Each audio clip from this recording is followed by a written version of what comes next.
What's good, everybody? It's been a hot minute. This next guest I love just going off the deep end with this next guest. We kind of got a little crazy with the liquor, with the boozy booze and the weed. But honestly, I think it's just us. I think we just like, I think we enable booze, not the other way around. Um, yeah, it's one of those episodes where me and my boy Andrew get a little crazy with conspiracy theories, and we just go at it, go hard at it. Well, yeah, uh, you know, shout out to my guest, but yeah, it's this one is a little quirky one, so to say, to say the least. In any case, I'm sure you'll enjoy it. This is the one and the only. Andrew and Lola.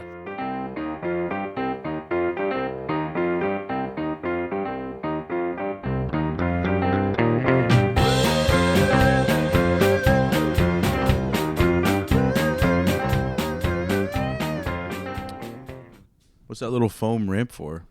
What? Is that a sex ramp? Oh, this? Yeah. Oh, that's for exercise.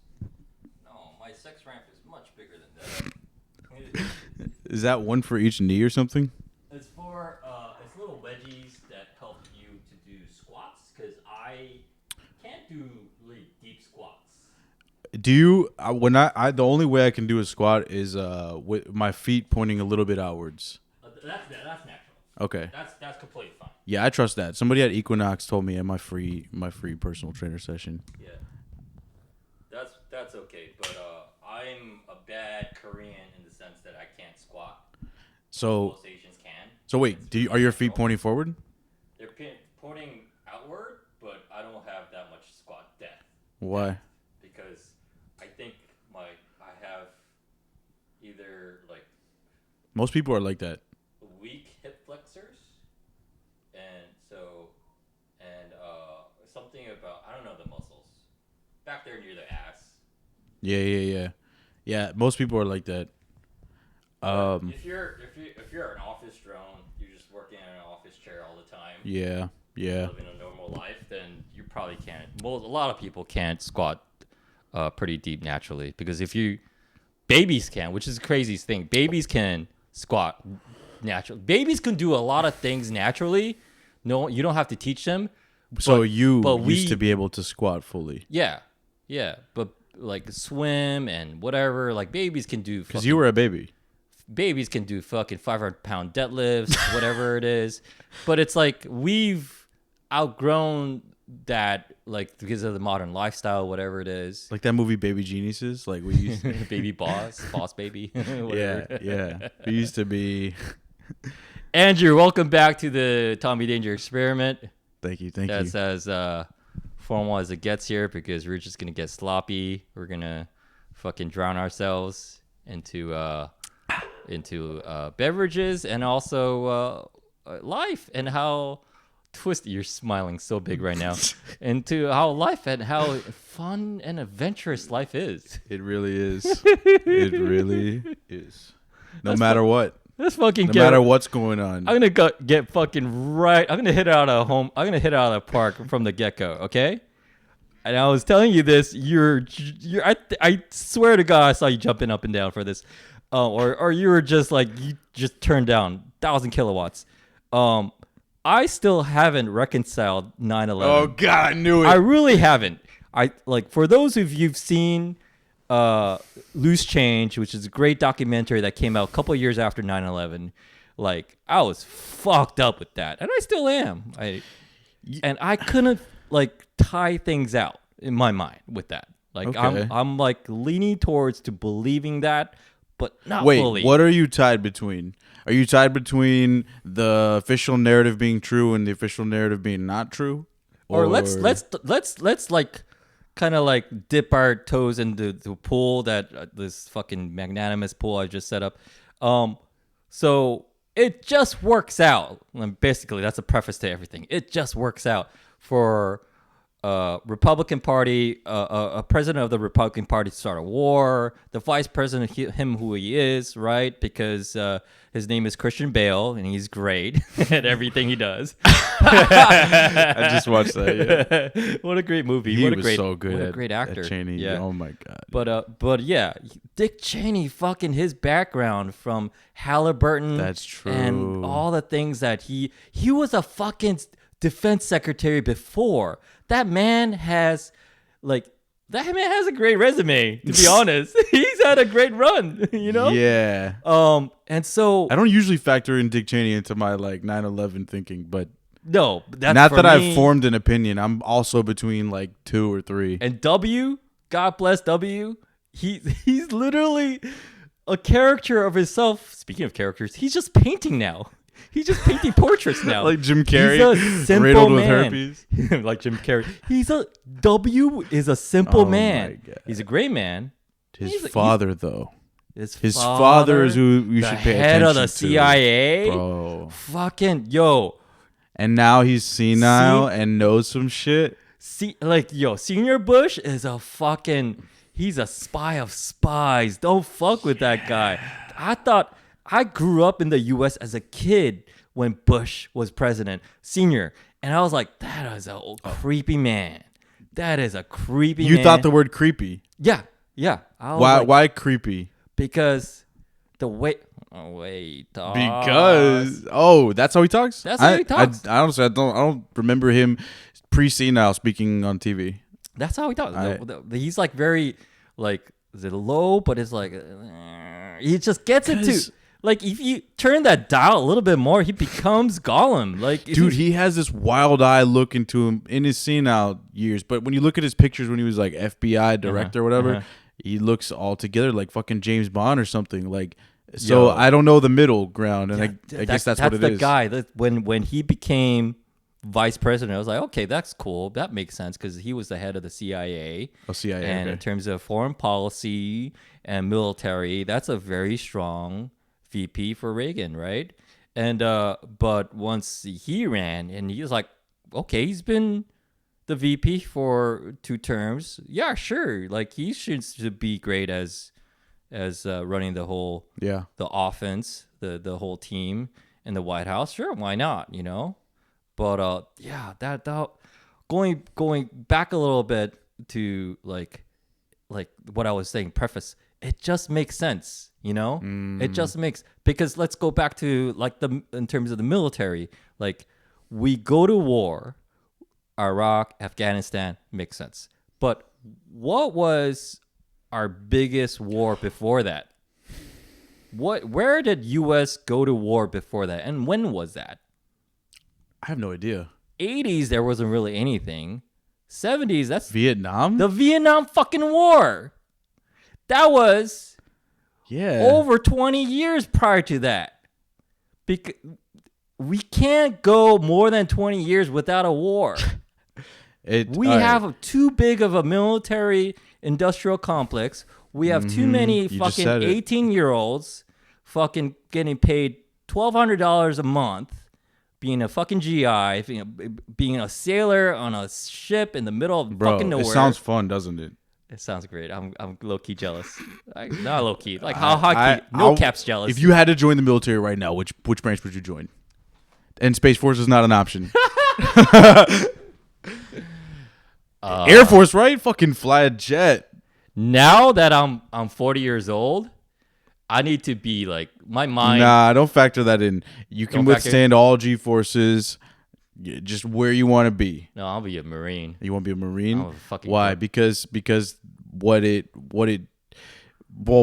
takes to get there to achieve that status, right? I'll tell you right now. When you walk into I'll be a Marine captain. That is all I'm gonna. You want to be the captain of the Marines? I'll lead a infantry company. I'll be some kind of officer in the sense that like fucking like paperwork and bullshit. But when it comes down to it, I'm in charge of I'm leading 150 men. Oh wow! And these 150 men are fucking killers. That's right? half of 300. Yeah. That's half of 300. I have like Dude, so you want to be basically King Leonidas divided by 2. Yep. Okay. Because I only have one ball. So yeah, that's no, that's my military geek coming in, because if you're like leading, That's true. I forgot I'm dealing with the military geek. if you're leading a infantry company, you're dealing with about give or take 120 to like 200 GIs, infantry, so boots basically, and or boots. That's a derogatory term. So I don't even know okay. Why is it derogatory though? Wait. Boots means like that's all you are. Oh. You have no brain. Something So that's like that term. Nobody says that anymore. It really Phased out and like I don't know if it just means like you're just like after Vietnam. you're just a private. I don't know. I'm getting things mixed up. No, I get. I see where where people would say, "Oh, that's stupid," though. Yeah. Come on, boots on the ground. I get you. It's a phrase. It's a phrase, but that's all I would be. I would be just like give me my men. Yeah. And we will fucking kill and murder and rape and sorry. we will do whatever it takes to win the war. So wait, what no. I'm not saying wait for why you think I'm saying wait. I want to know why you what aspect of leading 150 men, like what? Because look, the original question, which branch of the military, I think is enough to define what you personality, like what you are as a or kid. not even. No, I'm not trying to sort of, but just what you want, I guess, right now. I just want to fly, but I also would love to be a Marine. I feel you with that. You think you'll be some kind of combat aviator? But I want to touch on why you said a leader, a captain of the Marines, like. So, because look, everything you said sounds fun, minus the rape, and depends who we're killing. They need to deserve it, obviously. Like you guiltily like had some satisfaction in the idea of killing everybody. We've all played Battlefield. Like, come on. Look, I just want to know what is it that. Because you know what, I didn't even realize when they asked you which branch of the military you'd want to join.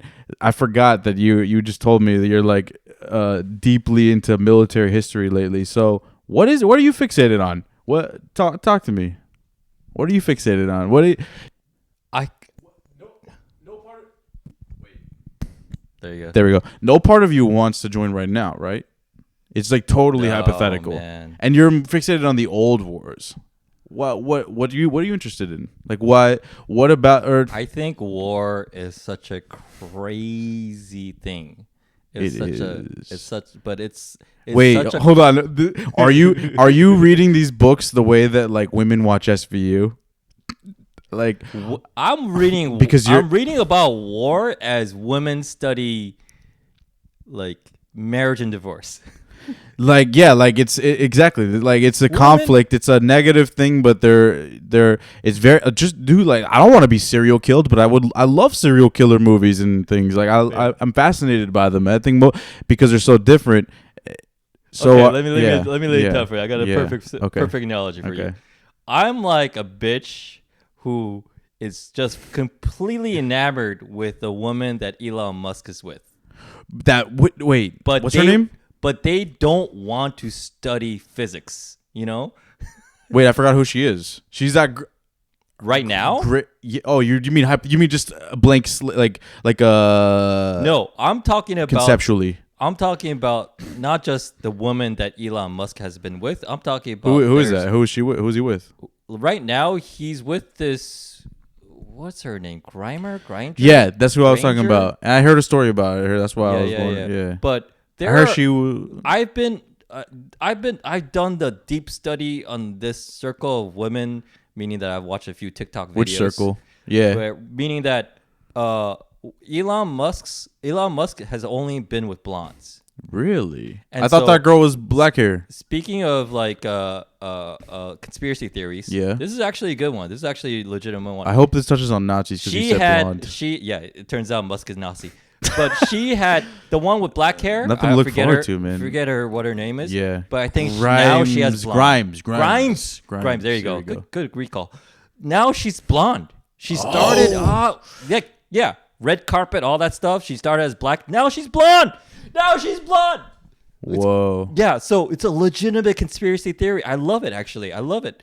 And so yeah. So the conspiracy theory is that she. Elon only. Hold on, wait. Let's say it. Wait, say it. Elon only goes for blondes. You know that we have to set a precedent here. What one of us has to be the take the safe road with these conspiracies, and the other one's got to be the deep one, the Eddie Bravo. Yeah. Or we can just swap right now, though. Go ahead. Good cop, bad cop. I'm taking the low road right here. For sure. So what? So just the fact that they're blonde. Yeah. So I am because these. Hey, I want to get some frosted tips too. These girls are, who knows? I might be into you. Yo, let's go straight blonde. Yeah. Both of us, pews and all. Eyebrows and everything.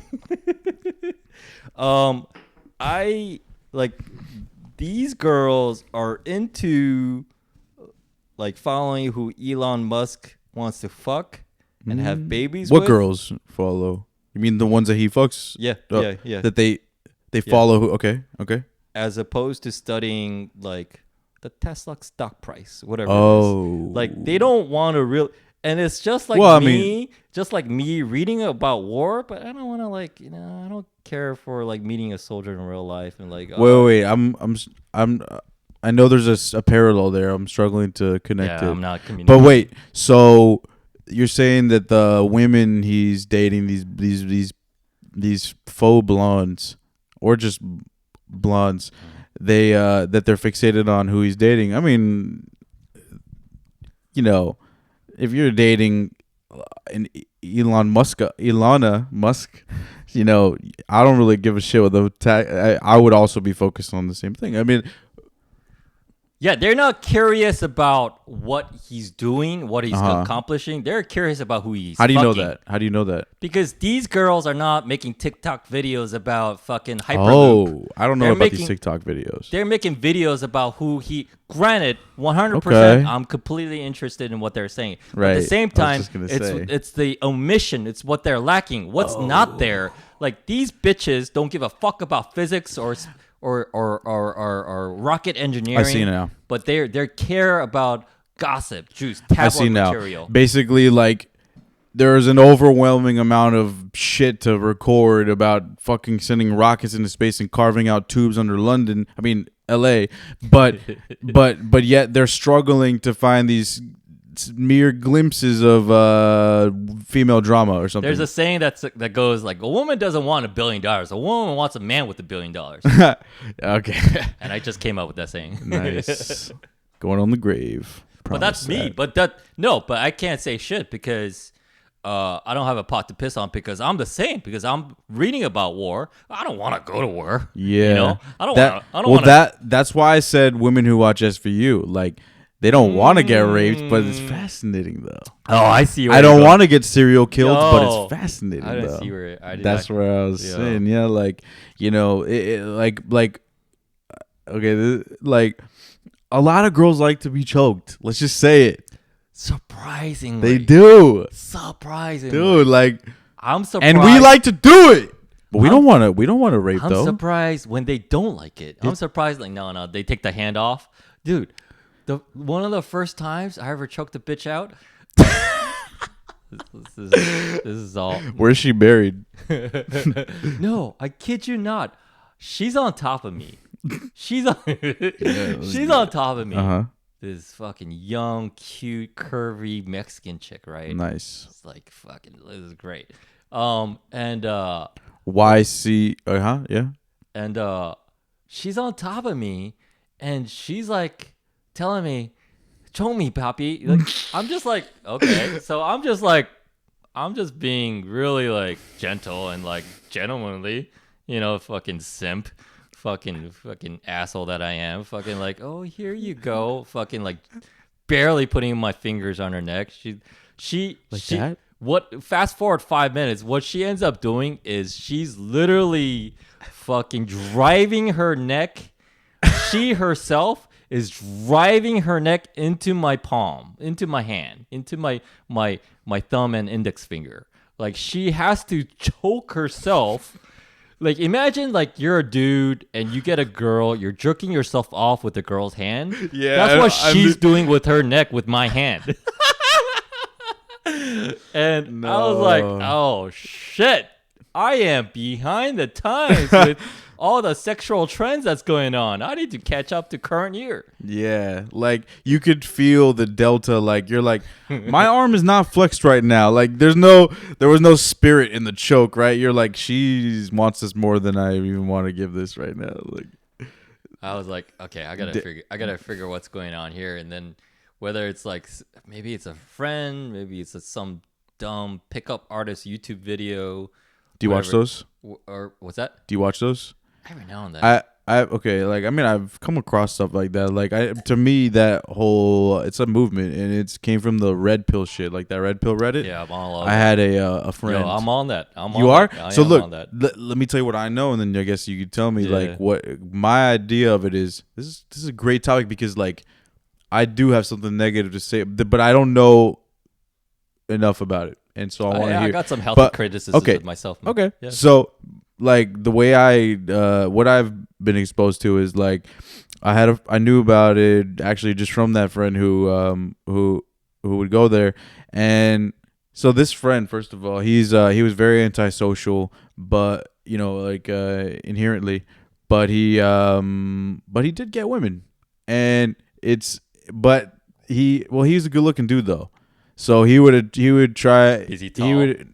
He's like our height, whatever. Yeah. Like he would attribute it to, but the point is, me and my other friend would make fun of him and say, yeah, you're the most social in the group, whatever. But he would rely on these tricks, whatever.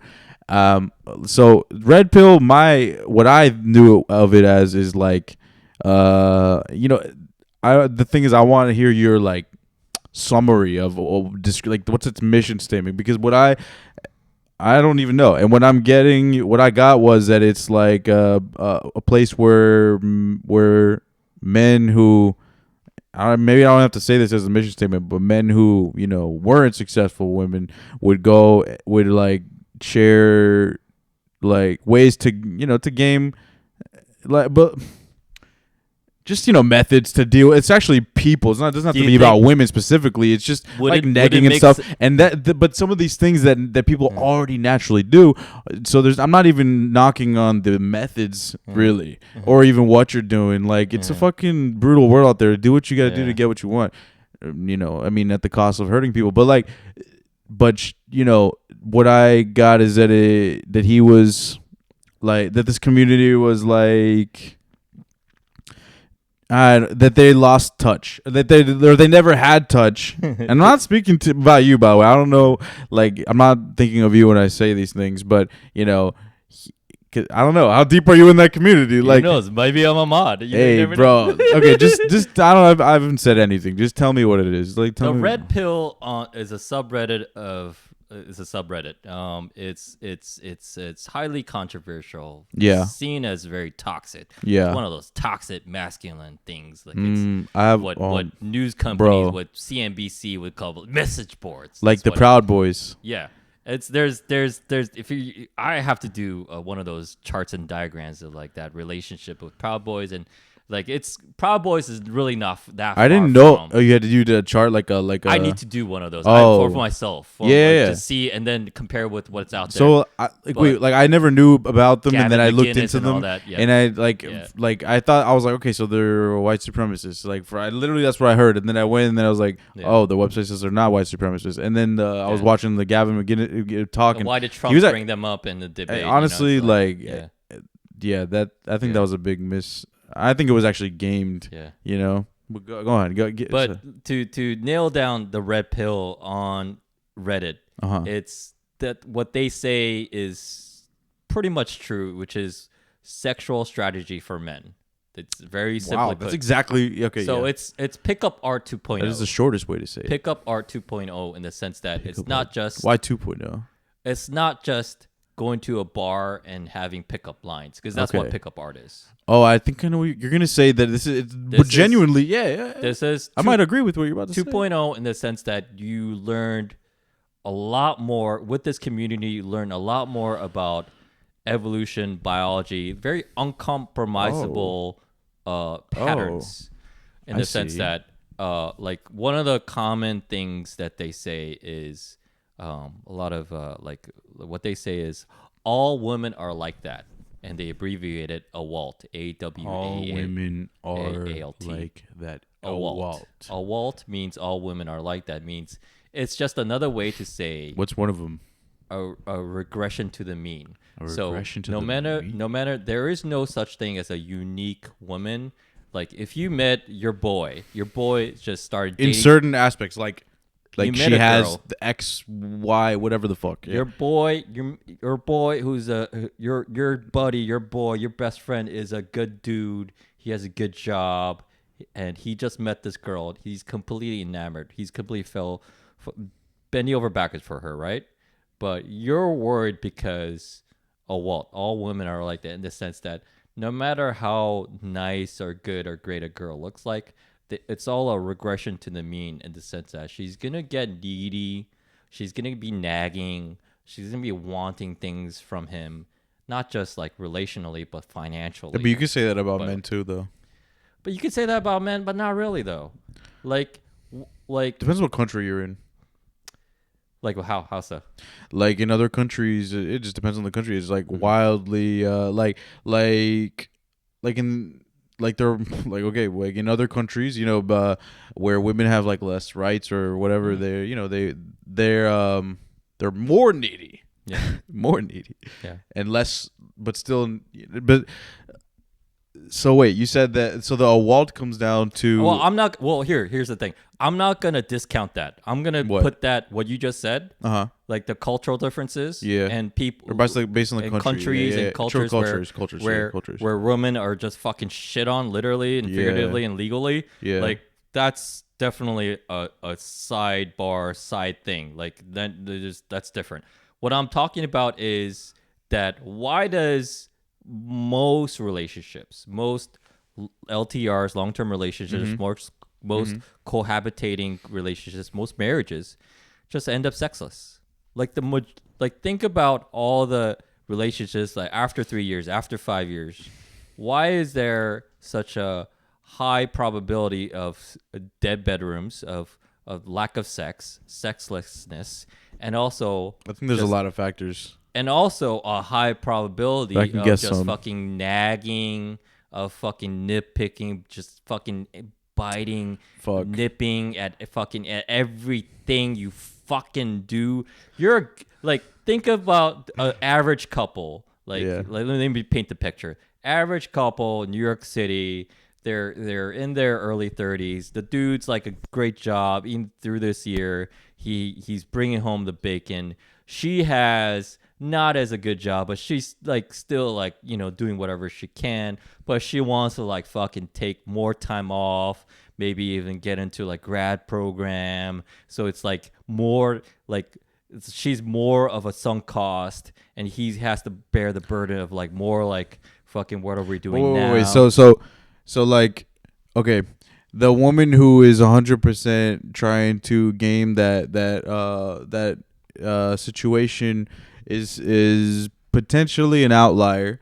I'm not. I don't know. I can't tell. I couldn't say if it was a majority or something. But there's definitely the factor where like that. For example, like women are still coming out of the transition from having no rights and having no jobs and shit, and like the same thing with black people. So like they were enslaved, and so because of it's still a transition where like people have to forget or something, and it just has to be where like there's do you think that women are still in a lower tier than men today in 2020?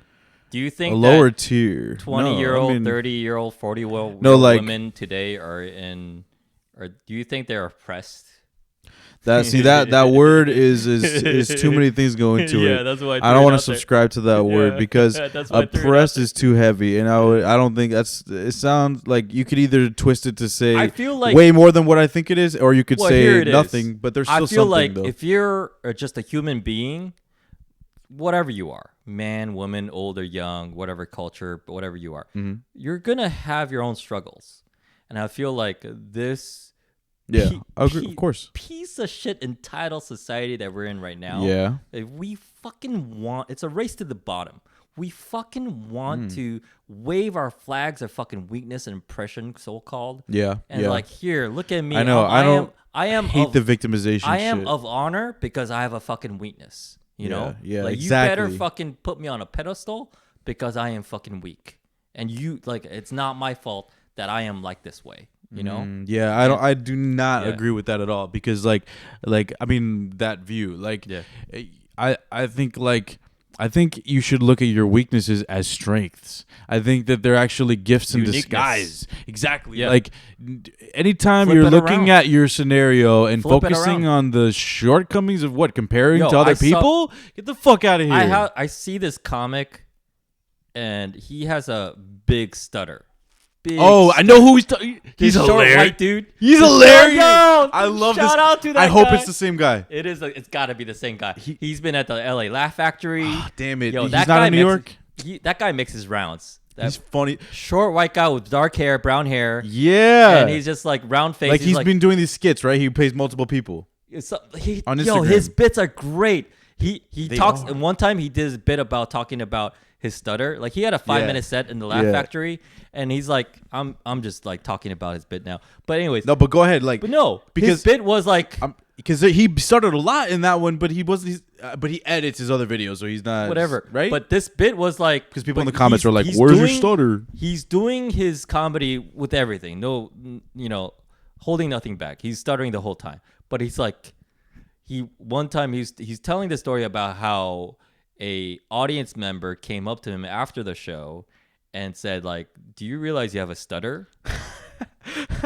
And he's like, he just leaned into it. It's like, no way. Like I don't. And he just goes on with this crazy conversation that the audience just couldn't. They're just dying after. But that's what I'm saying.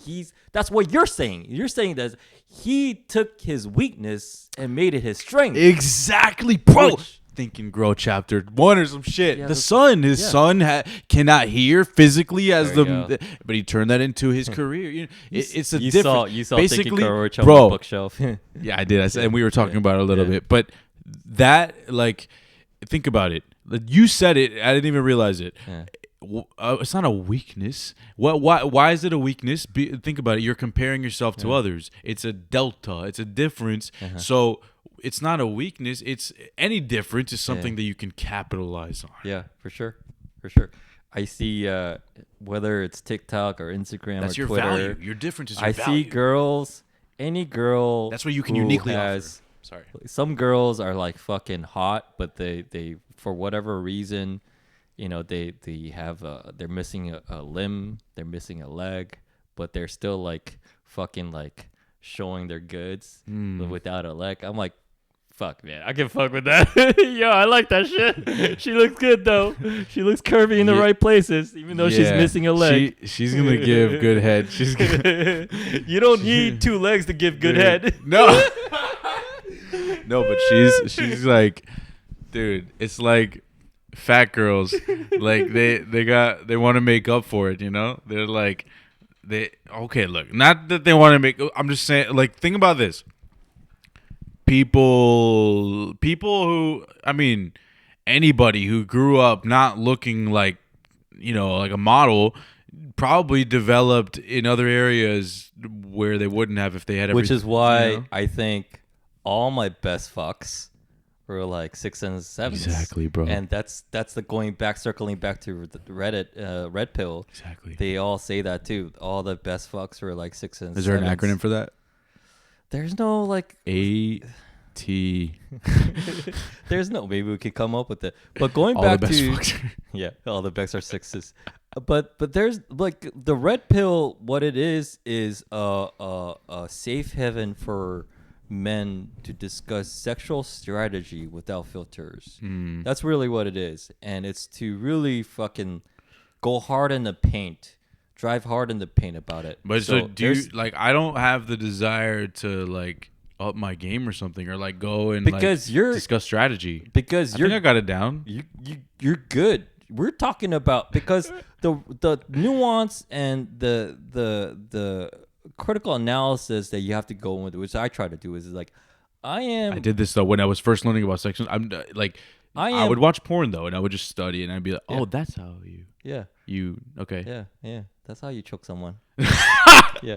So it's like, oh, that's what anal's like. Okay, so it's literally in the ass. So it's like for me when I'm reading or sometimes writing, I like posts, figurative anal. yeah, exactly. The red pill. It's like I am writing to an audience that is predominantly fucking basement dwellers, fucking neckbeards. Oh, you're a writer. You're a frequent poster. Every now and then. I don't want to dox myself, but every now and then. Okay, I'm not gonna look you up. I'm pretty deep. I would love to read your work. From the casual, we could talk about that later, off recording when the red light's off here, when the studio's not in session. But yeah, I'm a student of that community. I'm a student of what's called manosphere. Manosphere. Have you heard of that term, manosphere? No. Manosphere is a hemisphere. Manosphere is a collective term that encircles, encompasses the red pill, men going their own way, MGTOW, Proud What's that Boy, last thing you said? Men going their own way. Oh, that's an acronym. That's an acronym. Men going their own way. MGTOW. Got it. MGTOW. MGTOW, Proud Boys, MRA. Wait. Proud Boys is a part of this? Like a section? It's like Manosphere probably has like a couple, like it snips at their ass because it's just so much overlap, so much commonalities. Are there conflicting overlaps? Yeah, because sometimes most of Manosphere doesn't give a fuck about politics. How do you spell Manosphere? M-A-N-O, right? M-A-N-O sphere. Okay. Yeah. So Manosphere doesn't give a fuck about politics, but because of the people in Manosphere, there's definitely commonalities, common characters, the usual suspects, so to say. So Manosphere is like red pill, MGTOW, men's rights activists, MRAs, which you'll see some hyper feminists like making fun of you. Are you MRA? Anybody like, I don't know. Honestly, I don't like labels, man. I mean, just subscribing to, like, look, even if I say I'm whatever, fucking, even if I say I'm a centrist, like, still I don't know what the hell is classified as sin, or what if all of a sudden something goes. I like that because we should start inventing new labels. Just fuck it just all fuck up with people. Yeah. I'm a lobsterist. I'm a podiatrist. Are you a foot doctor? That's not what I meant. No, podiatrist. But yeah, like podiatrin. I'm gonna try it. Yeah. Just make up new words. Yeah. Like, but yeah, that's like gluten. I'm a glutenist. I have a celiac disease, Mike. Yeah. So that's what the red pill is, and it's speaking of fucking quarantine, that subreddit has been quarantined in the sense that bro, wait, hold on though. Yeah. The Reddit quarantine, like Reddit's let's talk about Reddit. Reddit's like, okay, I used to love Reddit. I used to. How long have you been on Reddit? Oh, bro, I have like 8 years. Like, if you look at my little cake day shit, it's like I've only been on it 4 or 5 years. Like, I think you can try something like that. Like, well, actually, no, it's more than that. Yeah, you're right. I've been in New York for almost 80 years now, and it's more. What was like the first? It's like 11 years actually. Yeah. What was like Reddit. The first like funniest thing that trend was happening on Reddit that you like? Oh, like one of the popular. I forgot, but I mean, I don't like what same. You must have seen in the time that you've been on Reddit. You must have seen so many, like in the short time that I've been. I'll tell you if I've seen it. But I remember it. Yeah. In the short time I've been on Reddit, like I've seen the Donald become a thing. Well, I fell off in the past 4 or 5 years. By the way. Yeah. Yeah. No doubt. Oh yeah, I've seen the Donald pop up. Yeah. It's like I just like that thing, like that where you have the badge for the like. One of those two little orange. Yeah, the badges thing became its own crazy circle jerk thing. Yeah. Yeah. But what do you mean one of these like events? Like they would... because I know what you mean. They're like They just like if you're a fan of like Marvel movies, Yeah, I Marvel's am. MCU, Yeah. like they had the Snap. So there was a subreddit for fucking. I'm getting drunk now. What's the guy's name? Which which The spot? bad guy, MCU, Avengers, The Thor's brother? the Endgame. The silver guy? No. Not the brothers. Uh. The guy with like 4 chins, the purple guy. Oh, he had Thor. Thanos. Oh, the big ass chin. Thanos. Thanos. Got you. So they had a subreddit for I don't know if it was Forgot the actor's name. Thanos. I know his face. What was his name? Josh. Yeah, Josh something. Josh something. Go fuck yourself, Josh. Anyways, but You'll never hear this, Josh. but they had a subreddit for you joined the subreddit, and what the funniest thing was is like something like Thanos is my daddy or something like that, right? The funniest thing was like they had a count. Josh Brolin. Josh Brolin. I'm a little bit. I feel like I'm a little bit drunker than you are, but I'm getting there. yeah, but it's like they had a countdown to a certain time, and you had to join that subreddit and be a member because by then, like there was a snap, and they fucking deleted half the members in the subreddit, so you got wiped, you got dusted in the snap. What do you mean snap? Oh, the snap! That's awesome, That's actually. the funniest thing. That is but that is kind of the hilarious. coolest thing. Yes, that I love only shit like Reddit that can do. You know. Well, not only, but Reddit is the most. they do that stuff. Like the most like communal social media. I just spilled my beer all over Yeah. my shirt, Yeah. and that's because I've only been to a real life meetup from Reddit. Like I remember back in like And that's a thing. like yeah, Yeah. I went to one of those in Seattle. Yeah. And like we met all these Was that like fucking a Seattle weirdos and meetup? shit. Yeah, from Reddit people. Yeah. On the beach, we all met up, and Yeah. it was like Yeah, you meet like other weird Reddit people. yeah, like okay, like I have to be clear here, like Reddit is like the only reason I'm not sitting here talking about how awesome Reddit, what it introduced and what it could be, is because of what I've seen it become. And I'm let's talk about. But hold on a second though, because I'm not ready to condemn it, because the whole world is already evolving into different niches. Like like I don't think that there's gonna be a mainstream anymore. Like it's just there are these little niches that grow into these communities, and I don't know what it'll ultimately grow to, but there's no more mainstream. And Reddit has that's fucking deep, man. That's hitting me. There's no more mainstream. Dude, there is no more. And Reddit Fuck, has maybe the same thing is happening within Reddit. That's what I'm saying. Like like because I'm mic check. Yo, that's not a clitoris. Like, you stop fucking with that shit. Just stop bidding. So for the audience, there's a little switch on these mics that if you hit it, it turns off. It's just the on and off switch that goes up and down. This guy's like diddying with it. Like, no, it's not a clip, man. Just stop fucking with that. Okay. All right. So I'm just maybe the Reddit is branching into its own communities that's unaware of the outside perspective of somebody, or just in general. But I used to be an avid Redditor, right? Yeah. Narwhal, what is it? The Narwhal Bacon's at midnight. You know what I'm saying? Like that's what people would say to each other in public, to be like, "Are you a Redditor?" But now though, Reddit is so left, and I don't care. Extremely left. It's and I'm not. I just don't like any of the party shit, the bipartisan shit, right? Like I like, for example, like I think I have unique views on each issue. Like you give me any issue, I think I can probably give you points from both sides. Like like, for example, guns.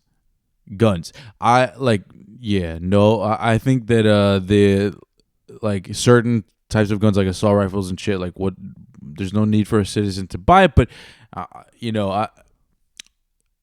but regulation is the cure to a lot of this. So like, for example, the only way I would be able to stomach an AR-15 being sold to a citizen as a president would be if that person was subjected to rigorous, periodic, frequent testing and validation, like that person is mentally stable, so they're that gate, no mental issues, no felonies, and no, just and tested every year. I think we should be tested every year to drive. I think so I have very specific views on each individual issue, so that's why I don't subscribe to one of these things. And I'm just realizing right now, I wouldn't even subscribe to the idea of being like centrist or something. Like, it's just these labels, bro. But I still want to. You don't want to subscribe to the ideas of being a podiatrist.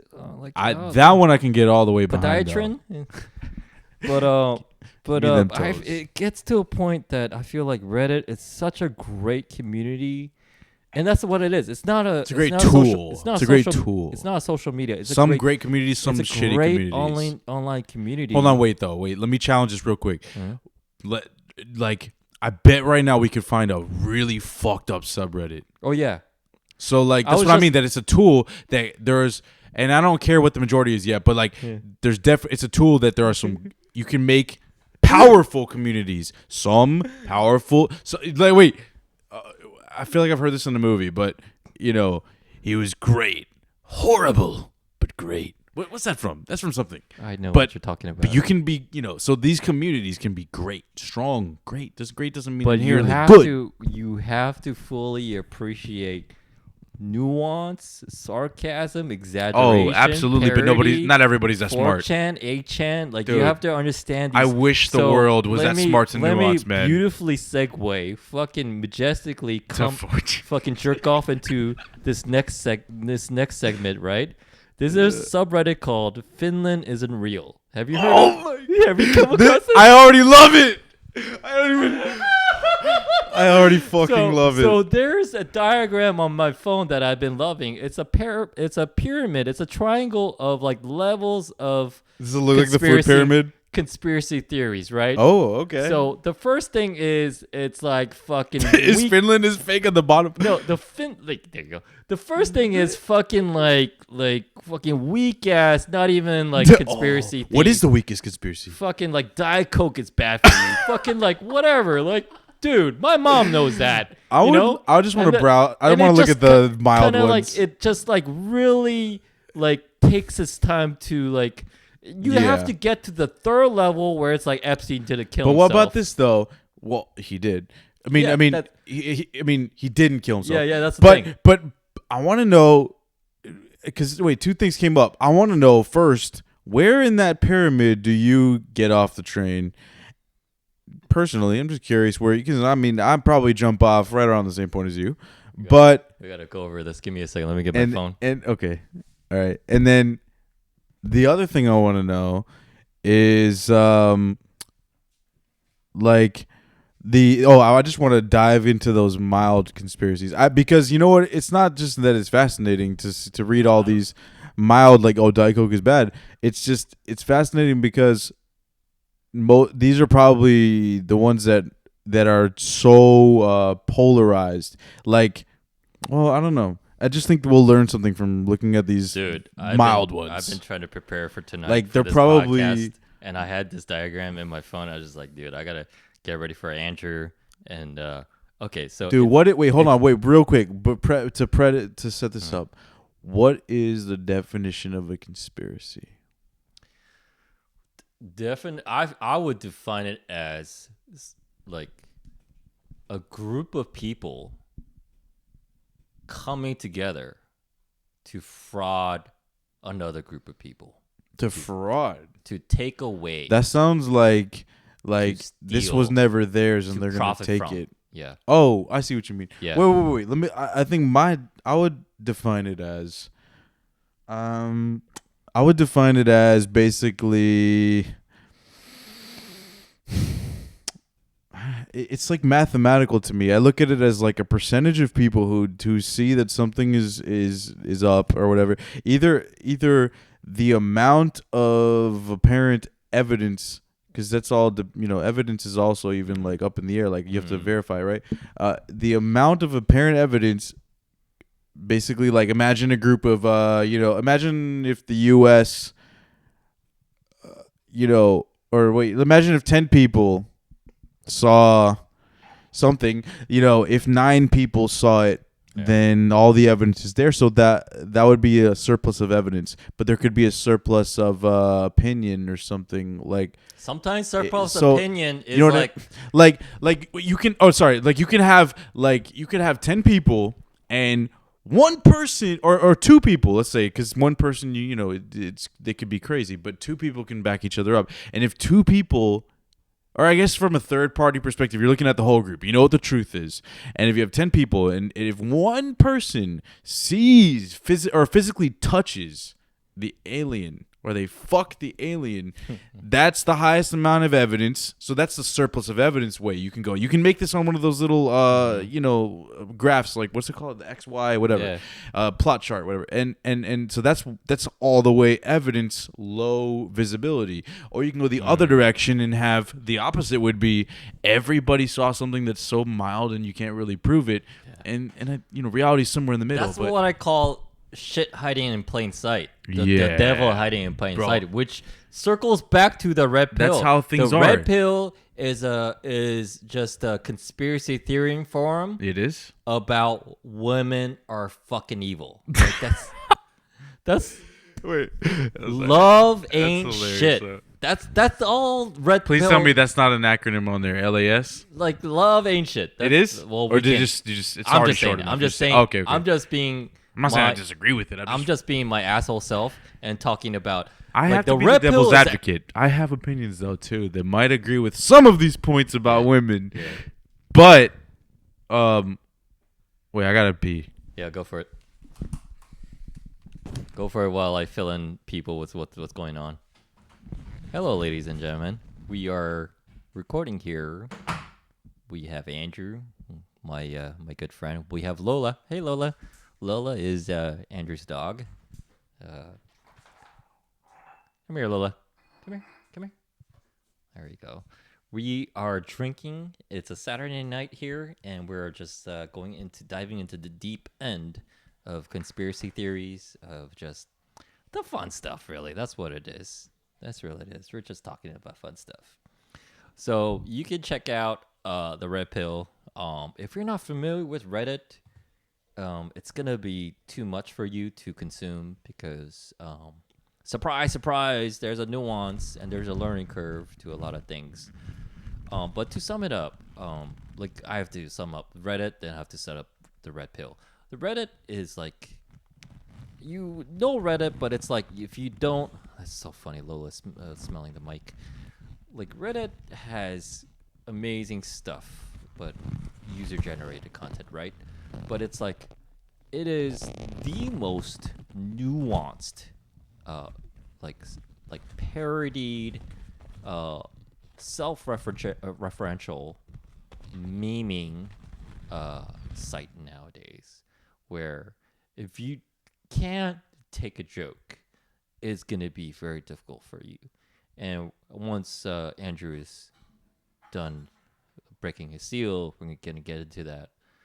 But you have to understand that there are certain crazy subreddits out there that sometimes they know that they're being crazy.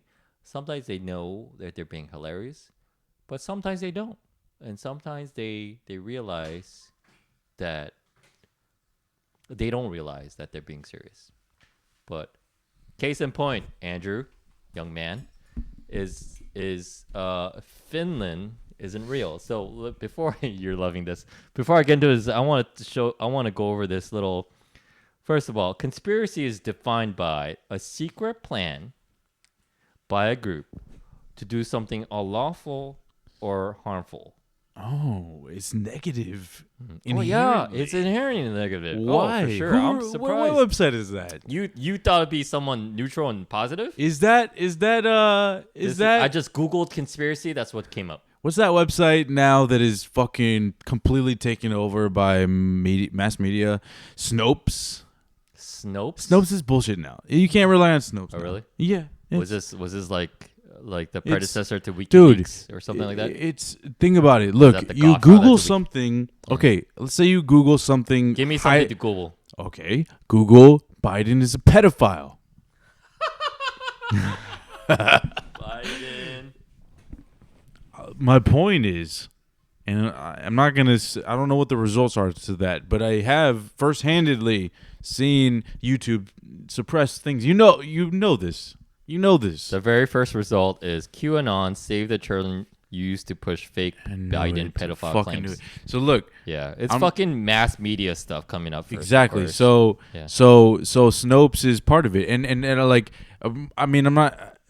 Probably the deal, or they bought it. Whatever. The point is, like, Snopes is widely at least in the I can't speak to the whole world, but I know in the U.S., Snopes is regarded as I like the this. First truth. time going on to. You've never seen for me. Snopes before? I'm Dude, on my you phone can see going like to Snopes. Bigfoot or whatever, and I've known about this since the this is dawn up of my the alley. internet, like, Yeah. or the dawn of the internet as I know it. I was born in 1990, but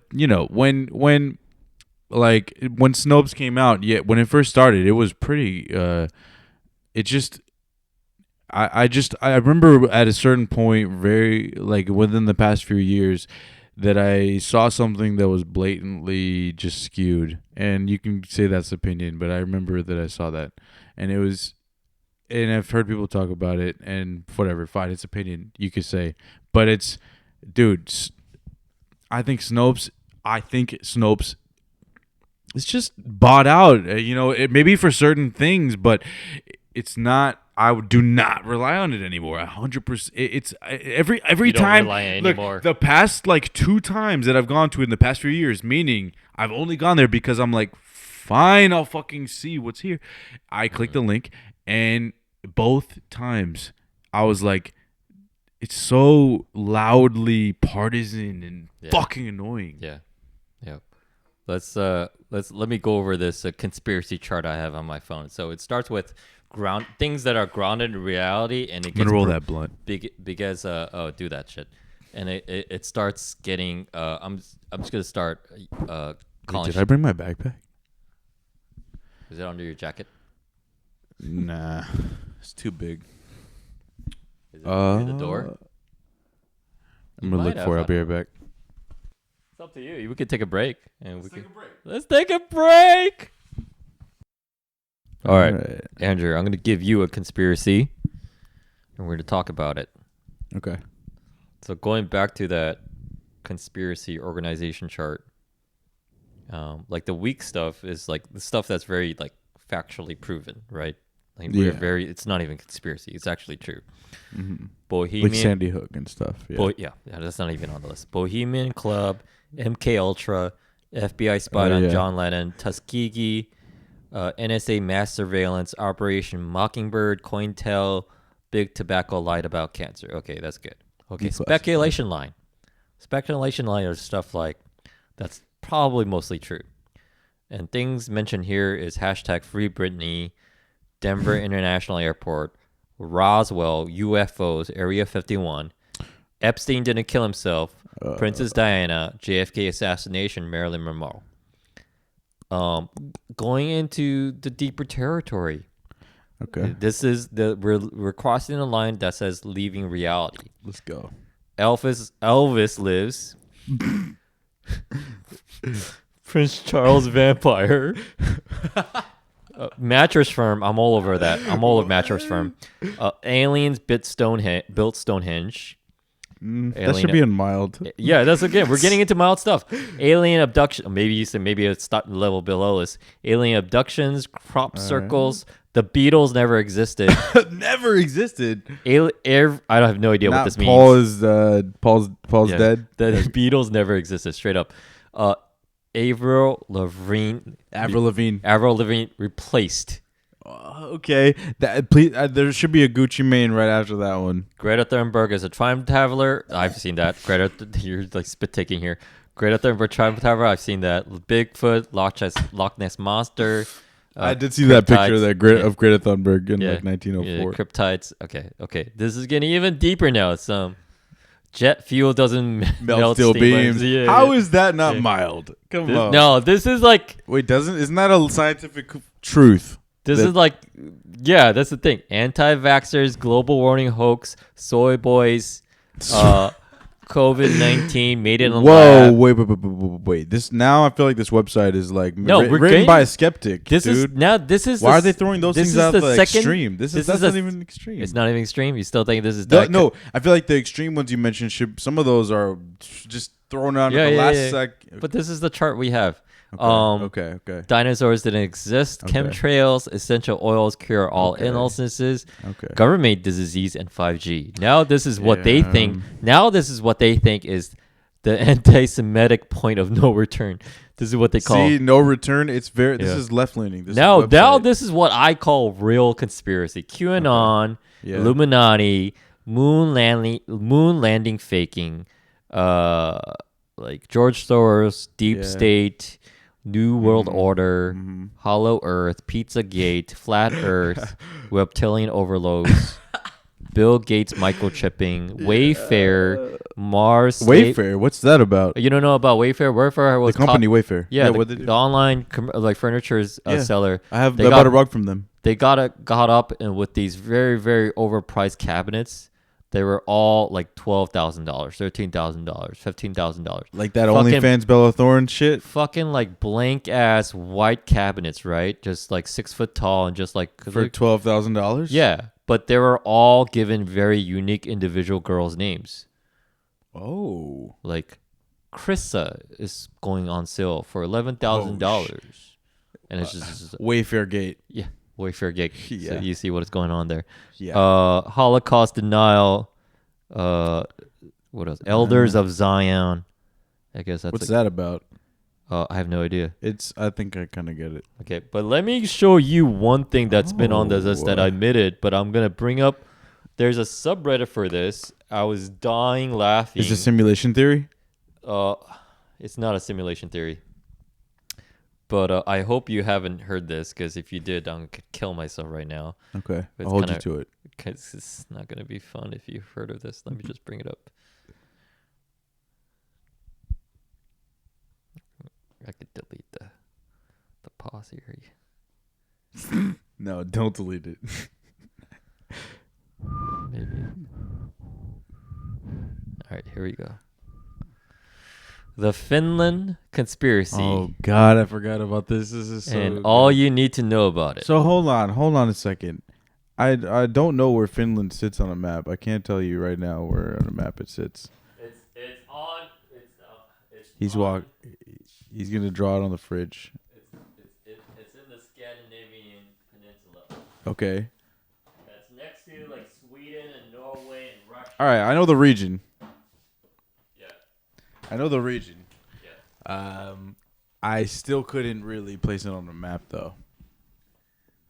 So where Finland is Cheers. on the map here. Moving on to Bud Lights. Yeah. Yeah, there we go. Going up. Finland is on the map. It's like that Scandinavian country where it's the innermost country where it's closest to The Russia. armpit. The armpit, where it's basically the inner arm, the flabby part of the tricep muscle next to the torso body that is Russia. That's where it is. That's There's a actually sliver. great analogy. Okay. There's a sliver of water there. Okay. So this is a conspiracy. This is a subreddit designed to discuss and theorize upon the belief that Hold on. What's the subreddit name? Finland conspiracy. Okay. That's the name. Reasonable. The title of this post is the pin post. The Finland conspiracy and all you need to know about it. Okay. This is a subreddit designed to discuss and theorize upon the belief that Finland is not a real country. Okay. The Finland conspiracy states that Finland is not a real country. Not only is it not a real country, but there's actually no landmass there at all. And the space between Sweden and Russia is actually empty ocean. Now I realize that this notion seems ridiculous. But that is why conspiracy works, and why people are afraid to speak out against the existence of Finland. So I would ask you to approach the evidence I put forward here with an open mind. Finland was first created sometime during the Cold War Okay. between Russia and the West.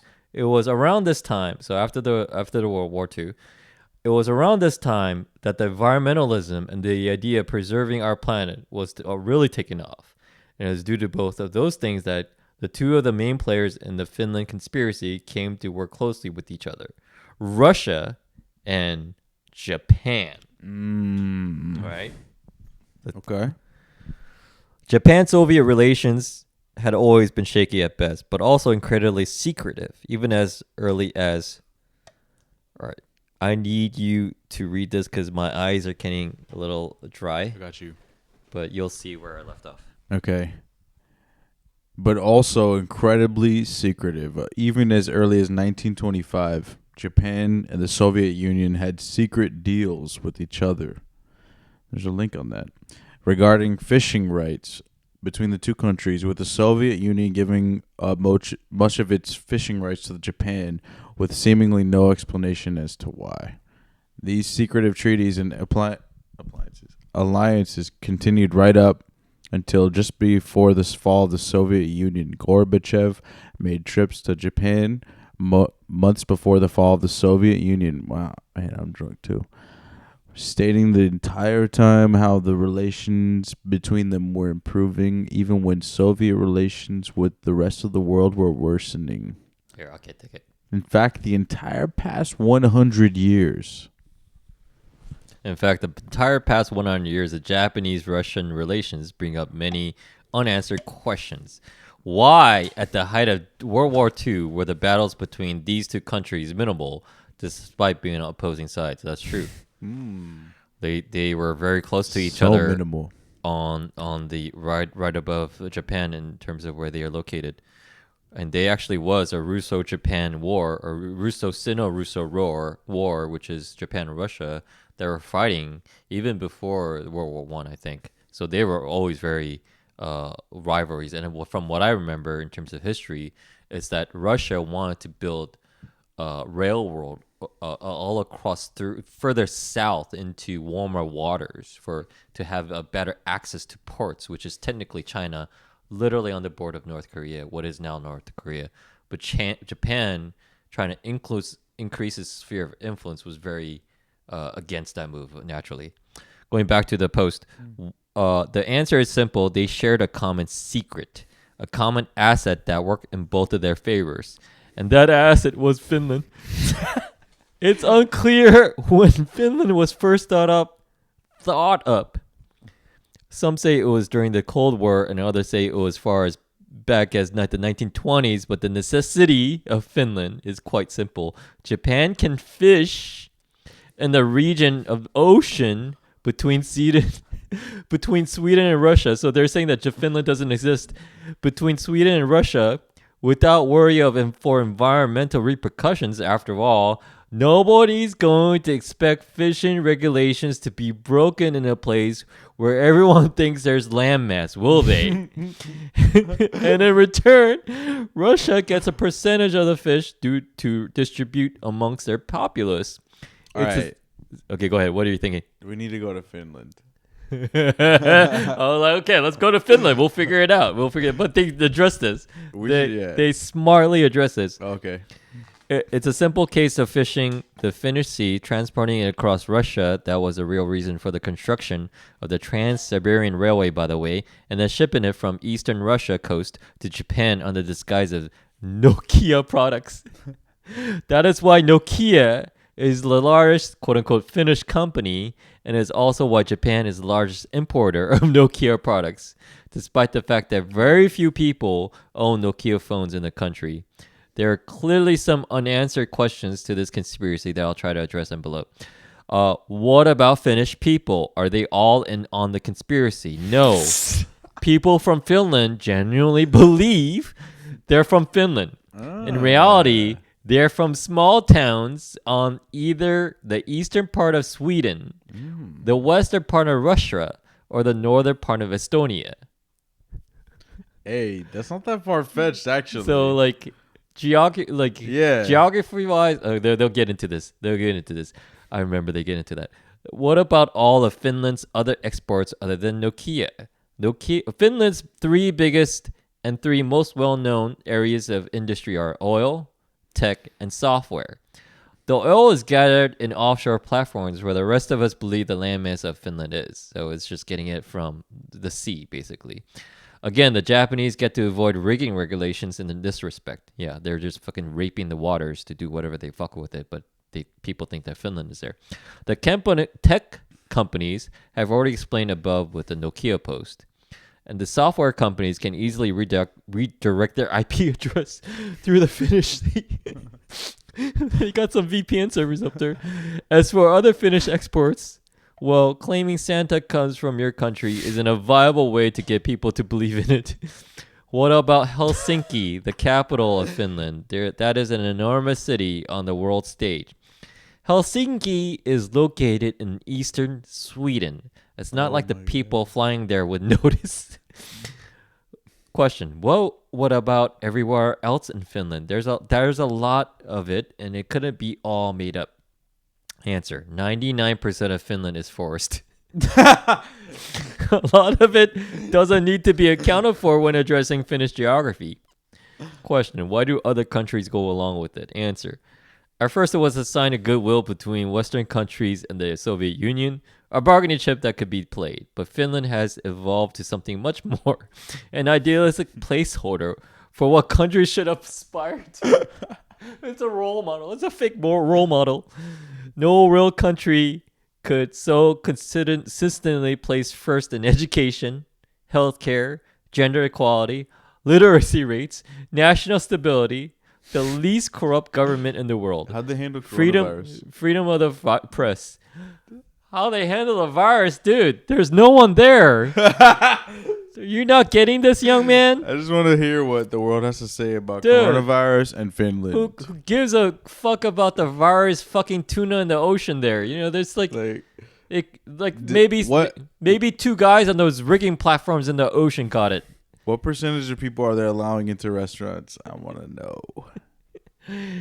It's a concept for countries and people to aspire to, but that's where the problem about Finland's existence is disputed. No country in the world can possibly be that good.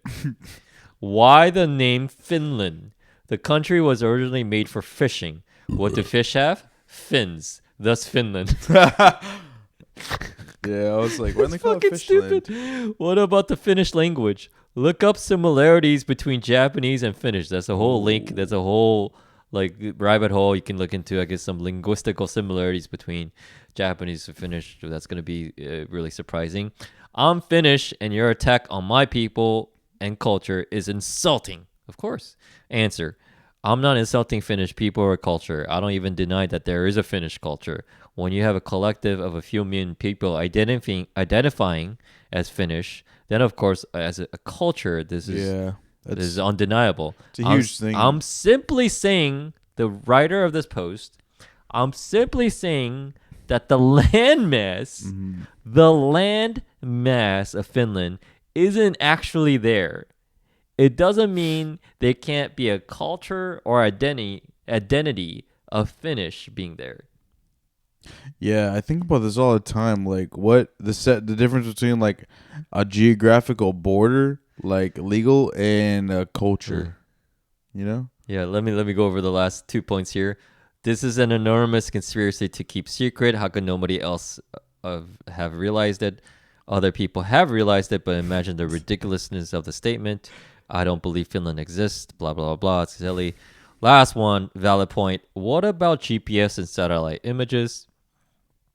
Answer. It's manipulated and forged in the parts of Estonia, Sweden, and Russian that are all allocated as Finnish zones. The GPS locations are changed to match that of Finland. Satellite images are forged.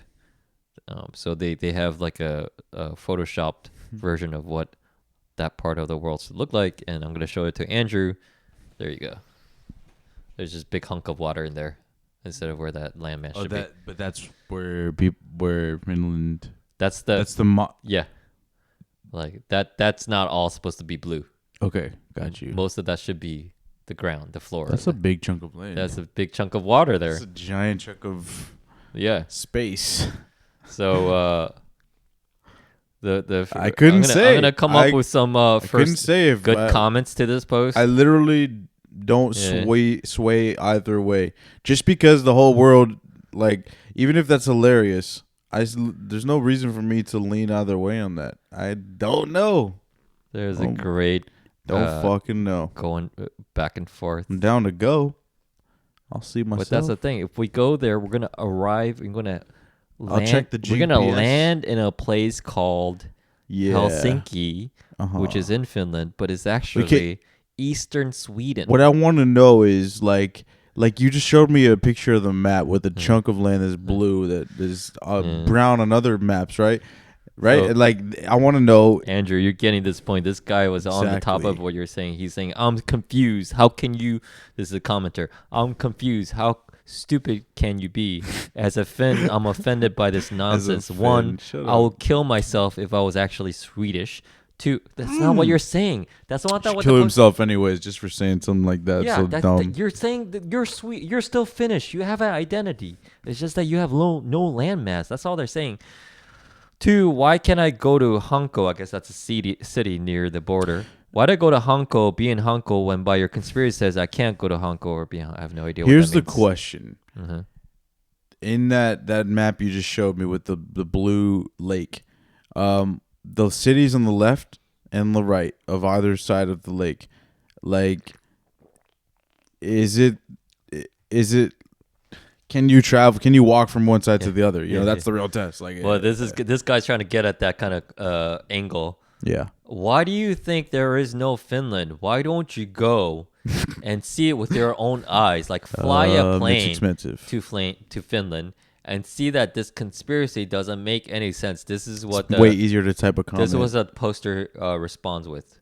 LOL. Why would I fly to Finland? I would drown, dummy. It's just water.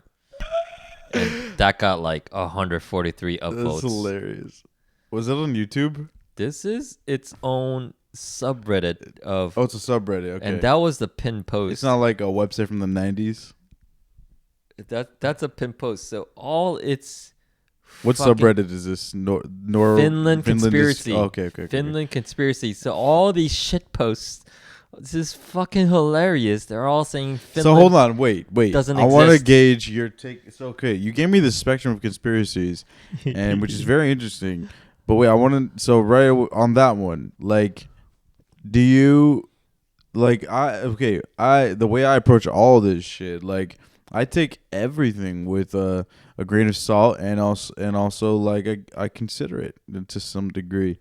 And even this one you tell me, I still listen to it with an open mind. And I've never been over there. Not even familiar with the geography over there. So what the fuck does my opinion matter? So I'm asking you, like, is that 100% bullshit to you? I mean, then again, I don't. It's like it's not 100% bullshit to me. It's like 90% bullshit to me. But that 10%, I cherish that so much. Yeah, so do I. It's like that. It's just a good tingle. It is. It's such a good. It's so fun. It's just fun. It's fun, and it's not like because you think about the deeper consequences of something like 9/11. Yeah, that shit is fucking scary to think about. The consequences of the reality of that. You go down to that path. Yeah, the consequences for sure. But like, I mean. I'm fascinated with a lot of different aspects of it. One being the consequences. One other aspect of it I'm fascinated with 9/11 about is like a friend that I had, a coworker who was like was in New York during 9/11, and he told me this weird shit like that he remembers that like. He remembers that he didn't see anything in the sky, like that he was looking in that direction, and that when he saw it on TV, that the sky was like this different color than what it really was in real life. Like everything looked red or something, and that in real life he basically swears that the video where it shows the plane. There's a video or a couple of videos I think actually where you can see. No, I think it's just one where you can see the wing going behind a building when prospectively it doesn't make sense and it looks like an editing thing, and like he's just he swears that that's what he saw, And like, I don't know, it's crazy to hear that from somebody who like was there that day. That's crazy, man. Yeah. But that's just one little. There are a lot of things. Like, here's another thing that just screams at me is like the Pentagon thing. I remember the plane, the quote yeah, unquote the plane yeah, flying into like there were first part, like there were like accounts of first. This is weak actually, but there were accounts of people saying they saw a some sort of like giant air like plane fly over just before they saw something very small fly past, and then it was the Pentagon explosion. And then more stronger than that, I saw myself the video of of what was purportedly a plane going into the Pentagon, and it looked like a missile.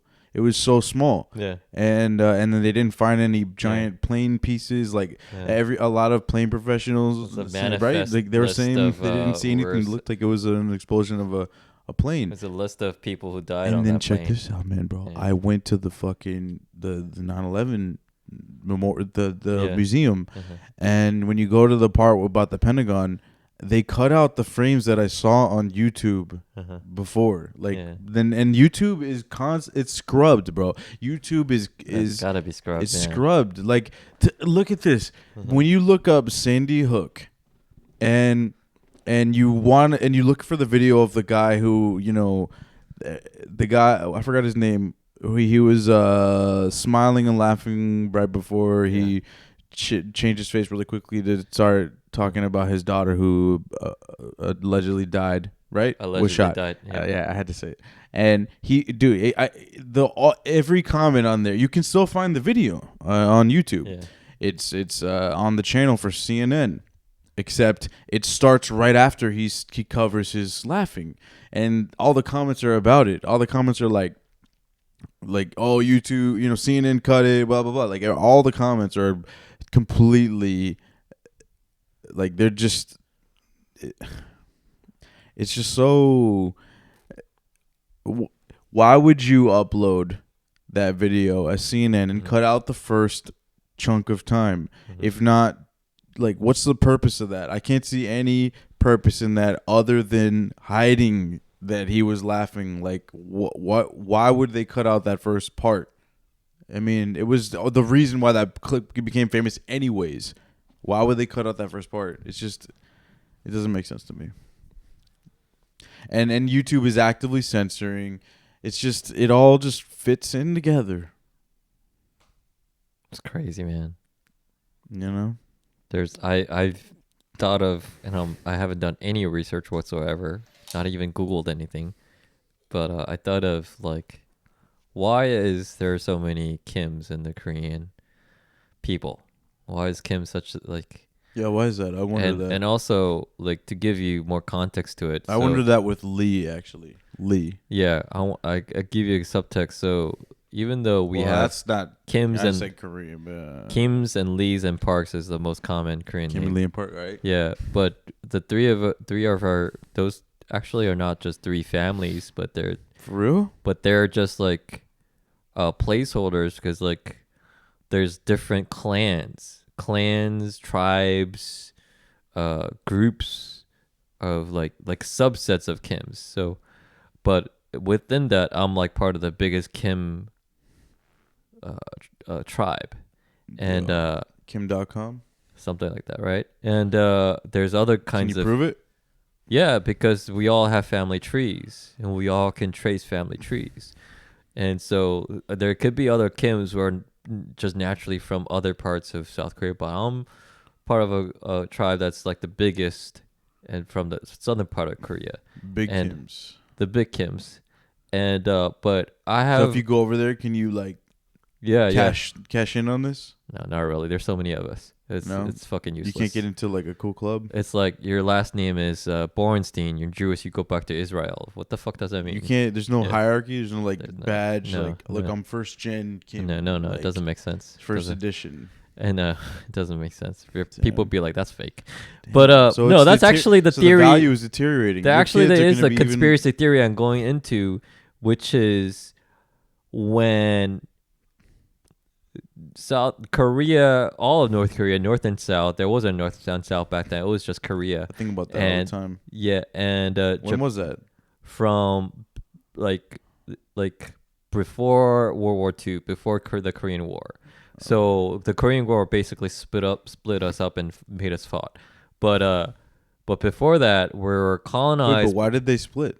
But that's what I'm getting into is because when they got colonized from 1910ish to 1945, for that 35 years, we were a colony of Japan, and so we all had to have Really? Japanese. Like my grandmother, my grandparents, they had to have Japanese names. They had to speak Japanese all the time. They had to do everything the Japanese way. Wait, what's older, Korea or Japan? It's probably the same age, about. Yeah? Just about. We're all like from that Han ethnic group in China. You know, we all came from that bloodline, the DNA. That's why I don't know who that is really. that's like the part of China along that Yangtze River where it's just like that's like one of the old that it's like that in Africa. Everyone came from that in Africa. Yeah, I mean, Like, that's Yangtze like- River, I read about that river in the Yeah. Genghis Khan book. But Yeah. That's all I know it from. That's like the oldest. The oldest. Does that touch some Liberals want to say that we all come from Africa. Fuck you guys. It's Africa. It's the Nile River and the Yangtze River. That's Yep. we all come from those two groups. Like somehow we've split up Yeah. or whatever. Yeah, I would But- agree. That makes perfect sense. But yeah. So, the Japanese colonized Korea from 1910 to 1945, and when we got liberated, fucking the U.S. and the fucking Russia, soon to be USSR, Soviet Union, were like, we have to fucking capture this because this is like, we need as much territory and spheres of influence in Asia. So the Korean Peninsula, it seems great. The communists came in from the north, the Americans came in from the south. Communists take over Pyongyang, and Americans took over Seoul. And yeah. And my take is that when the Japanese got their asses handed to and they became free and everyone said, "Hey, Korean people, you guys are free." Korean people are very basic in the sense that we only care about money and status. Probably more so money. Probably more so status, actually. We love status. Which one? We love status. We only love money because couldn't really decide one. we right only there. love money because It's 50-50, isn't it? we only love money because it brings us status. We wouldn't love money if we had to be a next it. door neighbor get it. millionaire. That's be fucking shitty as fuck. If you don't know Status- how rich we are, how powerful we are, what the fuck is the point of wealth if you don't know who my daddy is? Exactly. Status is the real. Yeah, we would currency you always seek. rather have status than money. But Which is I like- bet there's a bunch of people who mistakenly and foolishly amass a bunch of wealth and never gather status. Like the person who buys the Lexus but lives in a shit house. Like they're trying to front. That sounds like Koreans because it's like I feel like that's a uniquely Korean thing. Chinese people are not like they're just like very simple in this. It's like it's money and luxury, buying cheap goods. That's all they care about.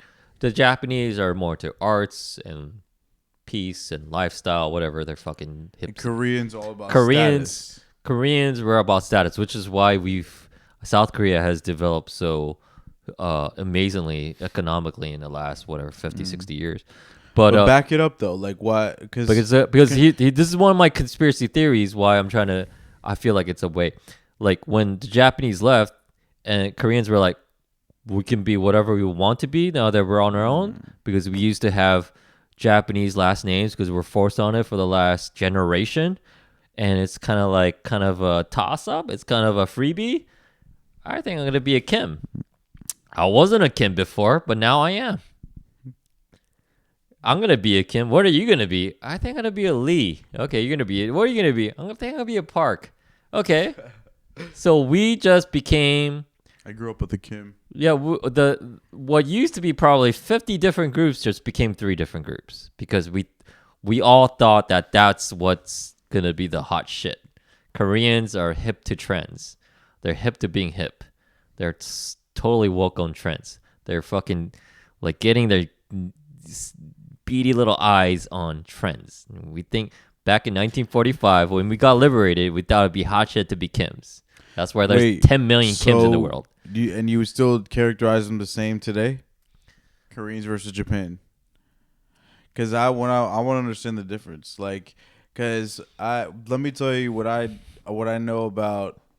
Actually, just Japan, just like their culture, that they're like minimalist and shit, and like they're the Marie Kondos. Yeah, they're the Mr. Miyagi's. Okay, why Mr. Miyagi though? Wait, why Mr. Miyagi? Like Karate Kid. Yeah, but why? But it's like okay. It's a stereotype, it's a parody, but there is still some truth to it in the sense that they are. What's a South Korean stereotype? We're very impatient. Okay. Japanese can be fast, but they're not impolite. Japanese, okay. They can do things fast, but that's if it's like everyone's doing things fast in the sense so far that Japan sounds better. Koreans are fast in the sense that, or like they're impolite. They're in a rush. They're impatient. Sounds like a dick. Yeah. So in Korea, it's not as bad now, but back in the day, there's no like, if you bump into somebody on the train in New York City, he's like, oh, excuse me, yeah, coming through or right behind you, whatever. Someday, oh, I'm so sorry. Right. South Korea, it's not like that. You just bump into people. You don't say anything. What? You think that it's a crowded bus. Yeah. These videos that I've seen of like it's a crowded bus, crowded train. And like, you just push people. Do you know what I'm about to say? You just push. What? No, what? Oh, like the videos of the, I guess they're cops or the equivalent of MTA or something, like employees, and they're going around and with like a tool, like a back scratcher. No, that's different. And they're cramming people. I know what you're saying. Okay, where am I seeing that from? This is Tokyo. This is rush hour. This is peak commuting hours. Yeah, last and year. So this is yeah. These commuters are trying to get onto trains, but they're obviously packed like a can of tuna. Yeah, I mean we're not far from that though. Here in New York, here in New York, you've been part of that. Here in New York, I would love to have someone push my ass into the 7 train, push my ass to our train when fucking the New York City is open, right? But it's like these workers on these platforms. I'm kind of sure South Korea has something similar, but maybe not. But it's because of the people are different than Japan. In Tokyo, they have these platform train station employees with their fully decked out uniforms. They look like train conductors, but their only job is to literally push people into trains. Wow. Because they realize the most efficient way to move people is to have people crammed up. Holy because it's commuting hours. If you're just a commuter, a salary woman, where your job is you have to get to work on time. Early is on time. On time is late. So like you can't afford. You can't afford to go on the next train. The next train is just going to be just as crowded. Like it's a better system because I know like that you frustration. Know what? We're not gonna. Yeah. We're gonna remove the sensibilities and politeness because we're just gonna fucking push you in. Dude, a lot of those people on there are like, fuck yeah. Yeah. Yeah, they're like, yeah, get in here. Yeah, push me, baby. Like, I'm right next to this. Dude, yeah. I'm right next to the 6. You know how many stories I've heard here in New York, like all the time from a couple repeat offenders. Yeah, that's a harsh crime. I mean, that's a harsh sentence. I'm just saying, people who, I know somebody who just happens to always end up in these stories. I'm not saying he's doing anything, but like he is. I can't imagine if he lived in Korea. In the few he's married to a Korean woman too. That's funny. In the few situations, in crowded situations, whether on trains, in bars, on the streets, it's crazy to me how, regardless of the situation I'm in, because it's like a scream from just a dropped phone from a fucking rampage. From people running and trampling over each other because it's just so perilous and scary because we're just packed in trying to move out of this packed arena, whatever it is. But I'm just like my mind is like, I think that's a C cup tit that's hitting your left elbow. Can you double check that for me? Let's do a visual check. And I do a visual check, and it turns out to be correct. a D cup. Oh, at least it was a Fucking nice jiggly tits. still, And I'm but just yeah. like, but yes, Hebe division. That's a A firm on those. But a slight correction, it's actually D cups. Roger that. And imagine if we had AR to show all these things we're thinking, like, you know, she'd be like, "Oh, he thinks I have a D cup." But yeah, no, that it's funny, like how I haven't thought about this since right now, like that how dead that is, that concept of getting on the train and being like crammed with a bunch of people like that, like that's so far. It's getting back to normalcy, like today. Really? Wait, is there rush yesterday. hour on trains now? Right now, There's that's no not rush hour happening. in trains. It's a pandemic rush hour in the sense that Yeah, I would like to see what that looks like. what that looks like is like people have to stand because of social distancing. No one really is sitting next to each other on the trains. Really? No one's really sitting next to each other on trains. Really? Because it's like you sit on a train, it's like 3 people before you hit the bar. Like I'm talking about those trains, like the NQR trains, where the 7 trains, where it's the seats are along the wall of the train car. Like none of them are sideways. Like none of them are like at that rear angle of like those A trains or like just BDFM the ones that trains. are like facing each other. It's across the crossing side. the trailer, the whole width yeah, of the car. That's what I've mostly ridden actually. Yeah. I don't So ride the NQR those that are much. like the NQR trains, the 7 trains. So Okay. on these trains, no one's like it's. You mean it's like the 1, 2, 3, 4, 5, 6? They're just across. Yeah, right? exactly. Yeah, that's what I mostly know. Okay. Exactly. The ones with the letters, the ABCs, the ACEs, the BDFNs, those are the ones who had rear perpendicular seats that sit at 90. I do like those right? little corner seats. When Sometimes I'm the corners are nice to like fucking take a Look out nap the on. It's a window. fucking great nap in those corner seats. And sometimes you'll see cute girls, cute smart New York girls who are taking naps in those. They know what the fuck is up. Oh, But shit. these Red pill, NQR hot off of trains, red. exactly. A lot of white sauce on it. But these the 7 trains, NQR trains, where it's 3, then the bar, then the 3 people, because there's a little bar, the vertical bar in the between. Yeah, exactly. But now it's like just 2 per those. So it would be like 2 or 1 between the bars next to the door and the bar in the middle of that row. Because There's normally one you can person? seat 6 people. Now, out of Yeah. like just social distancing and just kind of like you don't want to like fucking get on. Maybe you can squeeze in 4, but politely it should be 3. Oh, okay. 2 people at the edges There's and still one 3 person. people sitting there. That's not bad. No. I'm talking 6 for the whole side. What used to be 3 is now just 1 or 2. You see what I'm saying? Yeah.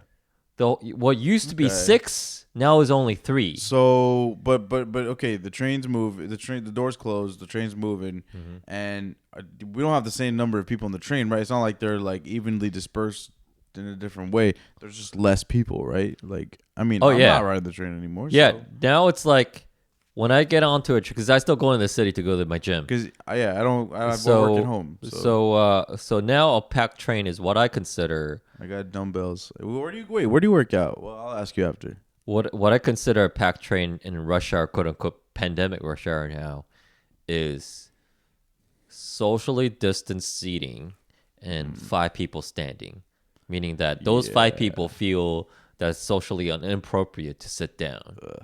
So it's like you can't space. You can't like skip every other seat now, dude. You know. I was driving. I went camping this past weekend, right? And I was in Pennsylvania, and there was this one moment when I went into a Dunkin' Donuts, and I was like, there was this like older lady came in. You know, it's like I'm not gonna. I got no hate towards somebody who's just scared and careful, whatever, you know. But she just the way that she like jumped out of the way when I like came within 6.5 feet of her. Yeah. Like it was just so fucking This lady was annoying. walking or what? No, I mean I walked wide around and she just like. Oh, you were walking and she was walking. I was going around her with my mask on and everything. We're all set far away from each other, whatever. And it was like 6.1 feet, and she's just like, jumped up in the air out of the way, and it's just like, I don't know that there's something about that that's permeating into every crevice of our society right now, and you're touching on it now. You should have yelled Trump 2020 then and there. Trump 2020, bitch. No, she's wearing a MAGA mask, man. But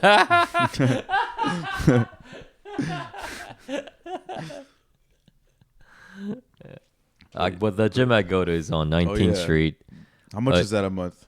It's like 100 a month, 150 a month. Oh, that's good then. What is it? It's a gym because Equinox. It's called Complete Body. It's only a few locations in the city, and I go there because it's you have to wear the mask when you work out. Of course, it's historically that gym is a bodybuilding gym. Oh shit! So bodybuilding, weightlifting, powerlifting, that kind of stuff. Dude. So a lot of a handful of squat stations, deadlifting. So wait, hold on. For if you're gonna be paying that a month, I expect a certain level of quality and shit. Like, so when do you have to wait for things to be available? No, right? No, I even before this year when I was going there, I signed up fall last year, so I was going there for about 6 months before it shut down. And even then, even when it gets busy, there's plenty of things to do. So especially if you're into weightlifting, like there's plenty of dumbbells, there's plenty of barbells. Barbells are everywhere. There's just so many barbells. Like you're never gonna be weighting. Like there's multiple things of anything popular than just the squat stations. Like no one cares if you're just like gonna get a barbell, get some weights, and start doing deadlifts. No one's gonna give a fuck. What do you mean? Like it's like set up a little station. There's no deadlift station. You just do deadlifts anywhere. Anywhere. Yeah. Just like That's if cool. it's getting a little crowded, just start doing deadlifts where there's. But I don't like when people grab a bunch of weights and make a little area around them and just like. And then I'm waiting there for the 25s and they got them for 30 minutes and there's none left. Just like I've never seen that. It never get that crowded because I think it's this in this.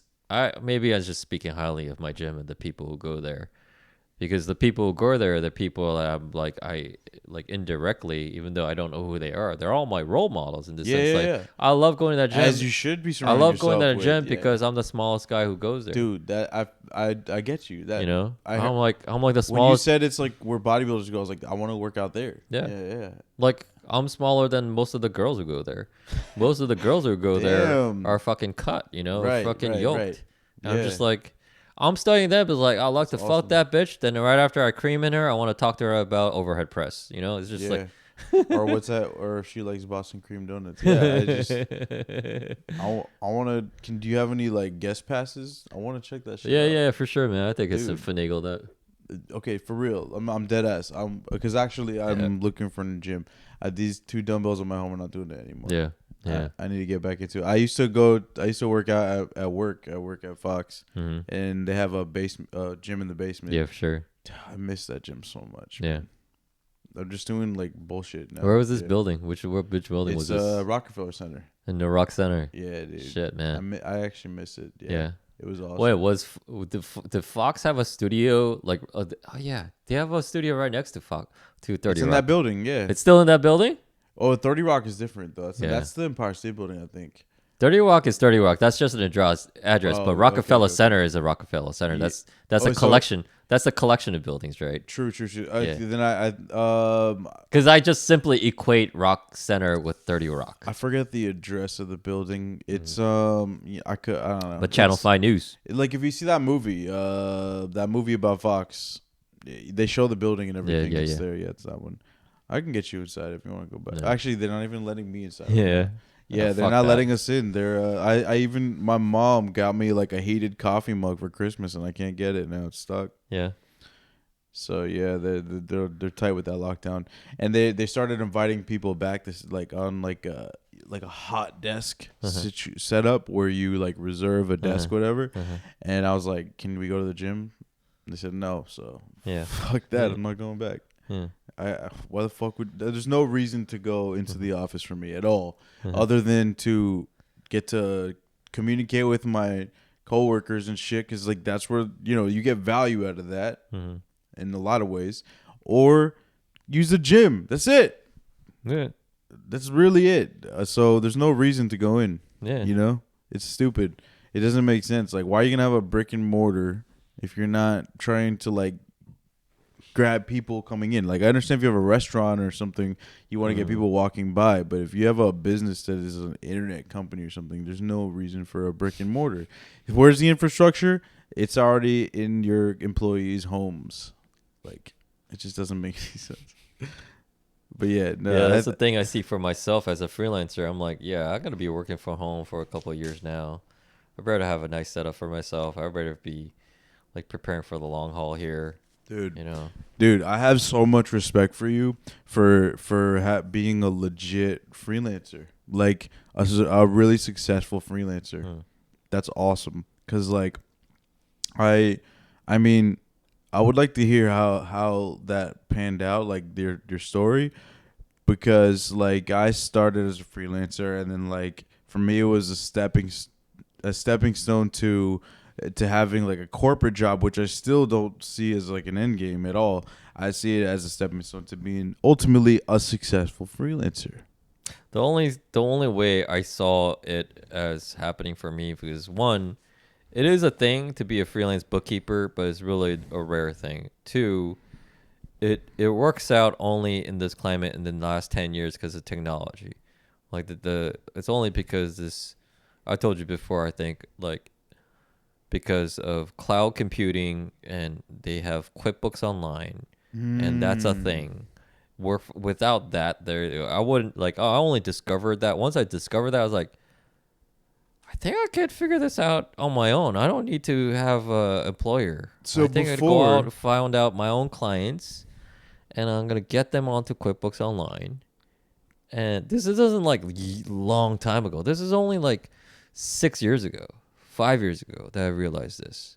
That I was putting two and two together. I think I should figure this out as a freelancer. Find really small clients, but get as many as them as I can, and charge them a good hourly for yeah, myself, okay, hourly, yeah. and but a good packaged rate for them. So it turns Mm. out I don't have Oh, I see. I don't Okay, have like one employer. I have like yeah. 10 clients. So it's like if I lose a client, it's not a big deal. You So know? like before, where was in that equation, was the client paying like ballpark the same percentage and you were taking a cut from that, or was it like No, it's completely like I would figure that out. So say because it's so like based on the business owner, because it's all personal, it's all subjective, it's all emotional. There's no rhyme or reason to anything. Even though if you had something prepared that made sense, it doesn't it doesn't matter how you make sense of it. These small business owners are hung up on certain numbers and certain methods or whatever it is, yeah, like their situation dictates. So if the business owner is like, I want a bookkeeper to do my job for like $10 an hour, that's all I'm paying for like 8 hours a week. That's all I'm paying. Okay, thank you, sir. I'll check within you in 6 months if that's all right with you, because that's not a proper setup for me. And quite honestly, I need you to be more open minded if I'm going to speak with you. If you're curious about my services, I'm more than happy to share with you. But let's see how your plan pans out. And in 6 months, if you don't like what you're doing, then we can have a talk. If you do like what we're doing, that's about it then. So because he's at such a low budget for me that I don't even want to share with him what my pitch and deck and whatever I have is yeah, all about.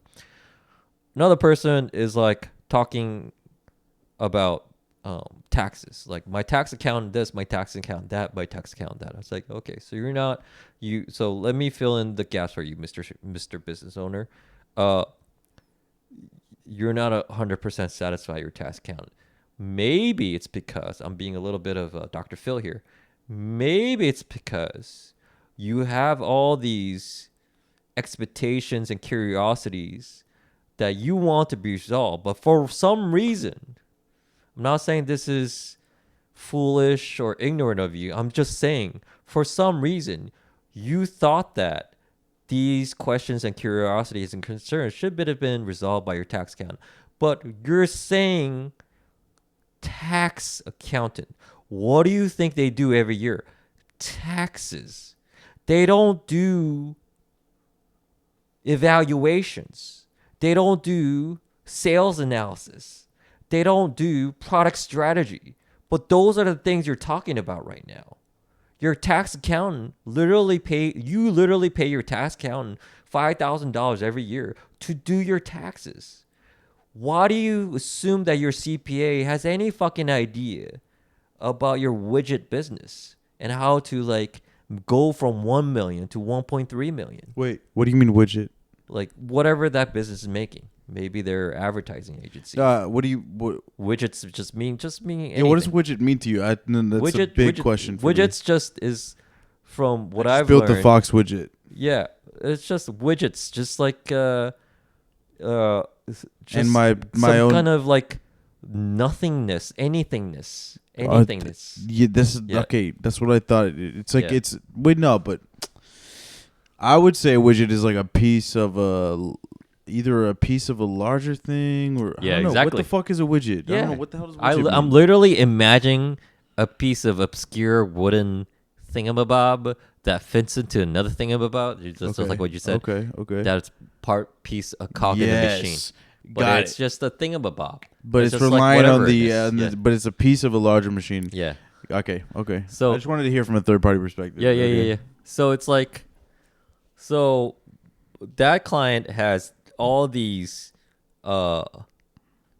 needs and desires to be met in a kinky way that it's like they're just putting on their CPA. I'm just like, dude, that guy you're paying, Mr. Borenstein, this is it's a CPA. What do you expect from Borenstein?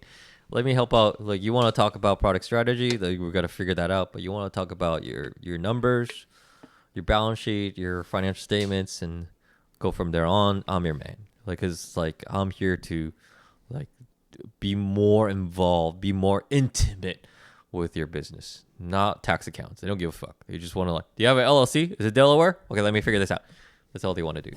Hold on, wait. So Yeah. let's say that I'm a small business owner, Yeah. and like I'm considering you versus like a big company where basically I'm gonna get less attention and you know with you I get more attention, hyper focus from you, right? So I think any logical person like would go for that route, like right, somebody's gonna pay more attention and more focus. But I'm trying to see would I be paying you more or the company more? Like I know there's a trade off somewhere. No, like, but it's like let's say you're gonna pay me $3,000 a month. let's say wait You real pay- quick. I feel like I would pay you more and it would be worth it because I would get Or let's say you pay me $1,000 a month, and let's say you pay a big company $1,000 a month. okay. To me, $1,000 a month, that gives you a slew of things. Everything you need: financial statements, reports, payroll, accounts payable, accounts receivables, some level of like CFO strategy, compliance. I'm gonna legal, actually talk to you about legal issues, very legal soon. potholes to take care of. Hey, you want to take care of that? You're you my wanna take guy, ca- by the way. When that happens, But it's like that's exactly why I have you on. It's just it's not for a podcast; it's for pitching. But it's like if you hired Ernst and Young, like they won't even open the door for you for $1,000. That's piddly shit, and we're not doing that. They I feel do, like I would get better service from you. They do because they realize that bookkeeping is the next gold mine. So You're actually, the best of both worlds. they're trying to get into. You're more affordable and you got better service. They're trying to get into this field, but it's like they have big money, but it's like $1,000 a month doesn't wet their dick. I already cream my pants with $1,000 a month. Like that's like, dude, you're gonna be one of my great clients, like my favorite clients. It's gonna fucking work out. I'll make it worthwhile. The other kind of the last kind of people that I come across is two kinds. One kind is they've had a freelancer bookkeeper before or freelance bookkeeping service, and it was such a shitty service done by shitty people, and I'm just like, it's a It's hard, like the business model, right? Like, it's a hard uphill battle too, because I'm literally fighting against people who are saying oddly similar things that I'm saying.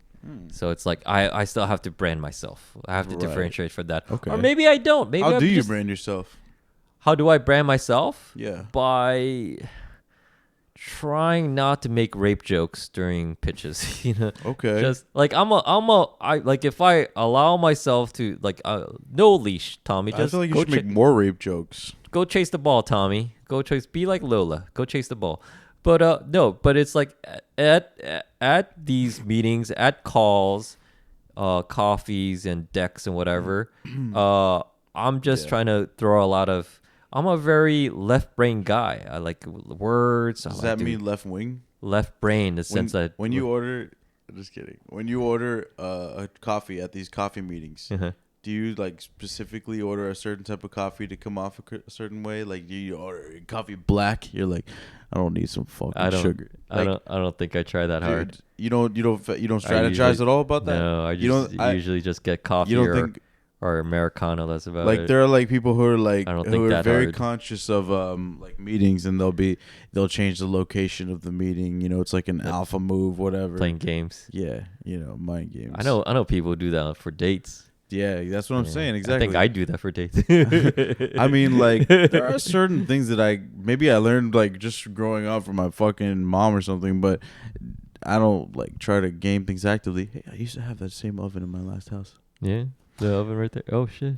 Yeah. But like, if I catch myself thinking like that, I don't know. It depends on what it is. Some of them I see merit, and I'm like, fuck yeah, it makes sense. The last group of Change it. people I want to just finish off with that I come across, it's not even people that's just valid in terms of, for me, prospective clients, is in that they think that I do personal bookkeeping. Or personal finance, but that's not a thing. So wait, this is somebody who you only do for businesses, and they're right. Well, got you. Personal bookkeeping and personal finance, like that's Totally different. That's not a thing. What do you mean? So I'm ignorant. I don't know. If I were to, it sounds like as if I'm saying Finland is not a thing. No. But the thing, what I'm trying to say here is that, so the reason why personal bookkeeping isn't a thing is because people don't understand the definition of bookkeeping. Bookkeeping, you're keeping the books, meaning that the books are literally books. Back in the day, they used to have journals. So not just a journal, but journals, multiple. A lot of journals, because each journal, let's say, like if you're running a ledger. Smart man.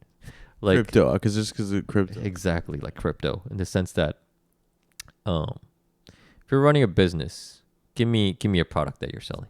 What is Andrew Corporate selling? Ice cream. You're selling ice cream. That's amazing. Yeah. So if you're selling ice cream, your cost of goods sold. Gelato. Yeah, your gelato. Your cost of goods sold would be like the ingredients, the packaging, little spoons to come with the gelato, little cups to come. That's part of your cost of goods. So each of those things I just mentioned would have its own ledger. So because you would have to go to your suppliers for each of those things and to buy supplies, not to mention everything else that's like rent and electricity. All those things have their own ledgers. So the general ledger is the collective all those ledgers. An income statement, or a profit and loss, is showing the sales journals, the stuff that you made money off of, revenue journals, against expense journals, expense ledgers, everything in the money going out. So like the expense ledger would be also a combination of expenses to the different ledgers? Yeah. Okay. So everything for the parts, for the books that where the money came in, it's on the revenue side. Right. What the business exists to sell. And on the expense side, it's cost of goods sold. It's everything that you paid so that you can run this business. So the remainder of that is net income, meaning that this is how much you made money off of, So that ties into balance sheet. Balance sheet is like not money coming in, not money coming out, but it's things that are standing still in time. So balance sheet is like, you look at a balance sheet for December 31st to 2020, and there's your bank. Your bank had X amount of money. Savings account has X amount of money. Accounts receivables, accounts payables, owner's equity, so on and so forth. Like, it all balances out. So the reason why it's a saying, balancing the books, literally you have to tie out all those ledgers together, which I have a huge appreciation for cryptocurrency, because they keep that science alive. It's a science because it ties out. That's all these phrases that we use in financial vernacular ties out. It's a wash. It's a balance the books, bookkeeping. He's good with numbers and all that. It's all going back to basically what the Jews invented. Jews invented accounting. Jews invented double entry accounting. So what does that mean? Double entry accounting meaning that single entry accounting is this. It's personal finance. It's very simple. I have $100. I have $1,000 to spend this week, this month. I'm going to spend $200 on groceries, $200 on this, $500 on weed. Great weed. Whatever it is. But that's single entry accounting, meaning that it's just like each money is being accounted to one thing.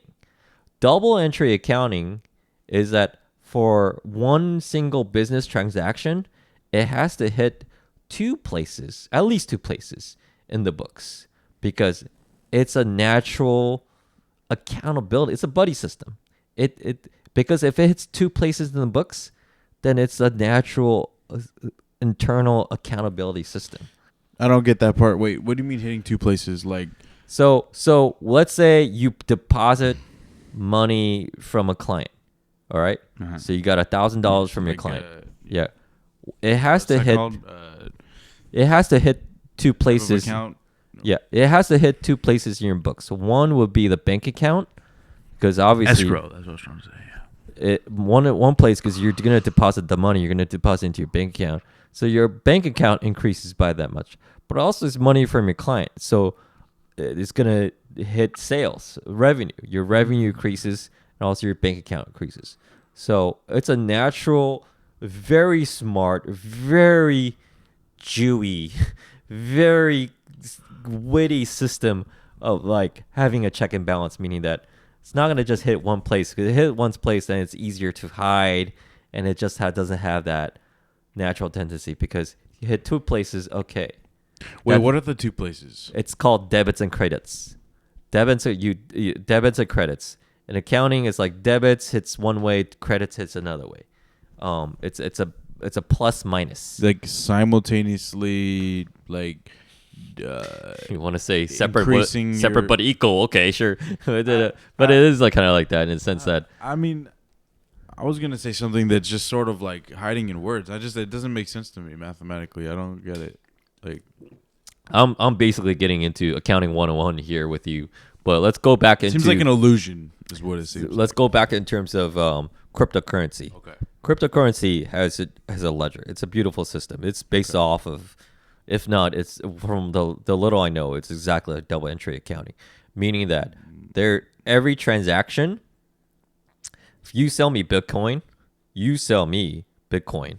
Yeah. Everyone's gonna be aware of that Bitcoin, because you have your wallet, I have my wallet. Everyone's gonna have their own copy. They're gonna tie out that. They're gonna tie that out, because it's a universal ledger in the sense that it's literally one general ledger. Right. It's one big ass ledger where everyone ties it out. Yeah. That's the reason why Bitcoin is so beautiful, because there's nothing really done in secret, and there's a limited amount of money. Yeah. So that concept, tying it out, meaning that, like you and I, it was a transaction, but in terms of a business, you're the bank account. I'm the sales journal. And if a client outside of the business just like did business with us, it has to hit both you and me. It can't hit just one person. It can't just hit sales, because it has to hit the bank account. It also can't just hit the bank account, but it has to hit me as well. But there's still both like relative like deltas from the same So- value change or So something. I'll blow your mind right now. I'll blow your Okay, mind. okay. Give me any business transaction. I'll tell you how it works out into double entry system. Okay. Just give me any common business transaction. You own a business. You own your ice cream business. Give me an event. Ice cream business, and I throw an ice cream party, and every ticket is $10. Okay, cool, great. So ice cream party, and add me as your bookkeeper, Mr. Andrew. Is this a party for like marketing, promotion? What's this party for? Yes. Okay, cool. And but you also sold tickets. Yes. Okay, cool. So there's a lot of moving parts here. Tickets. Every dime, every $10 you collected, I'm gonna create a journal, and I'm gonna create a sales called events sales or events revenue. So I'm following. That's gonna increase. I'm gonna hit it there, and also it has to go somewhere. Like it has to go into your bank, or you're gonna hold on to cash as petty cash, or it's gonna go straight into in your pocket. Whatever you do with it, you're the owner, you're the boss. Yeah, let's put it in the bank. Yeah, let's put it in the bank. So it's gonna hit also the bank. It's hitting two different places. yeah. Yeah. Give me And another. Right there is where I struggle a little bit. Give me another event. Give me another. Give me.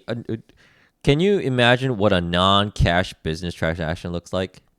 No, but I think you're touching on what I'm feeling confused about. So let's say you own the business 100%, but let's say you have a fucking loser of a cousin. Your loser of a cousin comes to you, he's like, You know who you are. bro, I'm your cuz. Like, I'm just kidding. I don't have any loser of a cousin. Yeah. I'm your loser cousin, Leroy. Give me 10%. I wish I had a cousin named Leroy. Give me 10% of your business. I'll give you this amazing cookie rum ice cream recipe. I would buy the fuck out of that. But Yeah. all right. Okay, yeah. cool. So I will break down that non-cash business transaction, right? Okay. You give Leroy 10% of your business. You get a recipe, a cookie rum ice cream recipe, right? Yeah. So it has to, once again, it has to hit two parts of your business. One part that's going to be hit is your equity. Your owner equity is no longer, now we have to deduct 10% of your book value of your business, which is fucking random and subjective. We kind of have to value your business. So maybe you, maybe the CPA, maybe outside consultant, maybe Wouldn't it's just that recipe raise my equity 10%? Hey, fuck yeah, Right. bro. Yes. That's exactly. But I lost. But see, we're gonna bring down that. But it's in exchange, in your assets, in your intellectual property, we're gonna increase that because you got this. Because that's what you exchange the 10% of your business for. Okay. Because so we're gonna increase that part 10% because if let's say your business is worth $1 million, It's like yin you and sold, you gave away $100,000 worth of your business in equity, not in cash, just in value, book value, but you received a recipe, and we're gonna increase the intellectual property of your business by $100,000 because that's what the book value is that recipe for. Yeah. So whatever transaction you throw at me, I will always give you the equivalent double entry where it hits two spots. It could be cash, it could be non-cash, or I could just say like, Andrew, you're being crazy. That's not a business transaction. You just made that up, you know? So if a vendor rips you off, if That happened to me recently. I If- bought my cousin a floating DeLorean, tiny yeah, magnets, yeah. for his birthday. Yeah. He didn't get it. It was a fucking scam. So let's dive down. That's a great example. So money already ran out. So you're waiting for shipment to arrive, right? Which just happens to all the companies. Yeah. Usually it's not like that. Usually you get the goods first and you get terms on a net 30 days or whatever, pay that, but usually that's no longer a case anymore. So it's simultaneous now. But let's say that you did that. So on the inventory side, inventory side was expecting goods, expecting supplies, but you didn't get that. So you increase. So there's an expense column called bad debt. Bad debt, you've heard a term, is a business thing. This is a write-off thing. It's like, hey, I paid the supplier $10,000.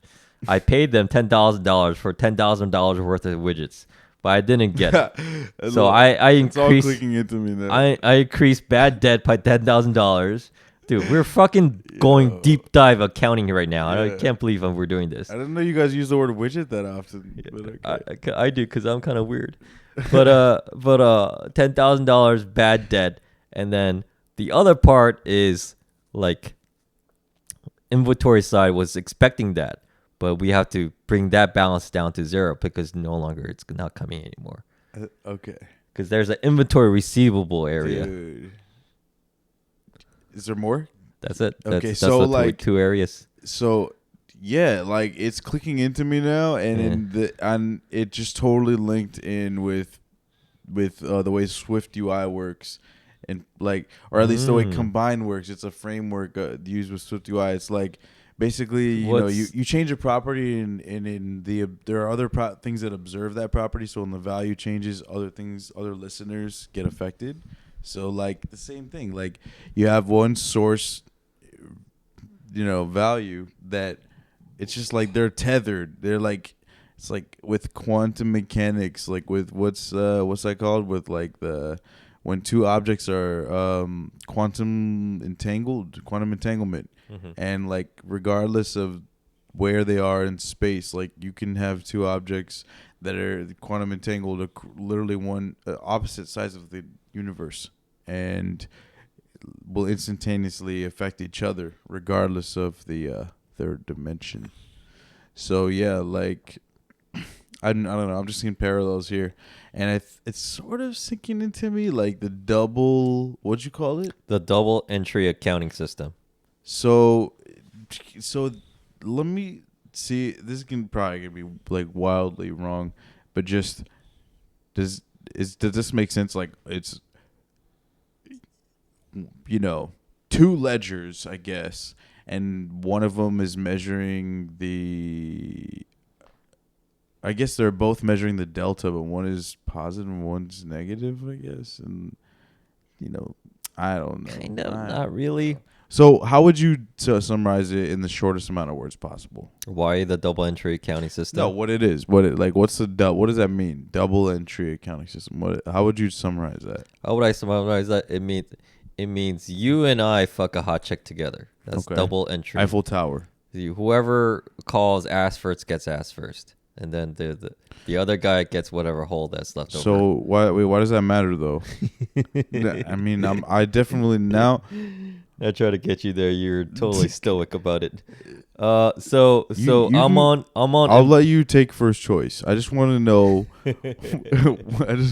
Like. No, we're gonna. You chose that analogy. I want to drive that analogy home. I just want to know how is that? Like, what does it mean?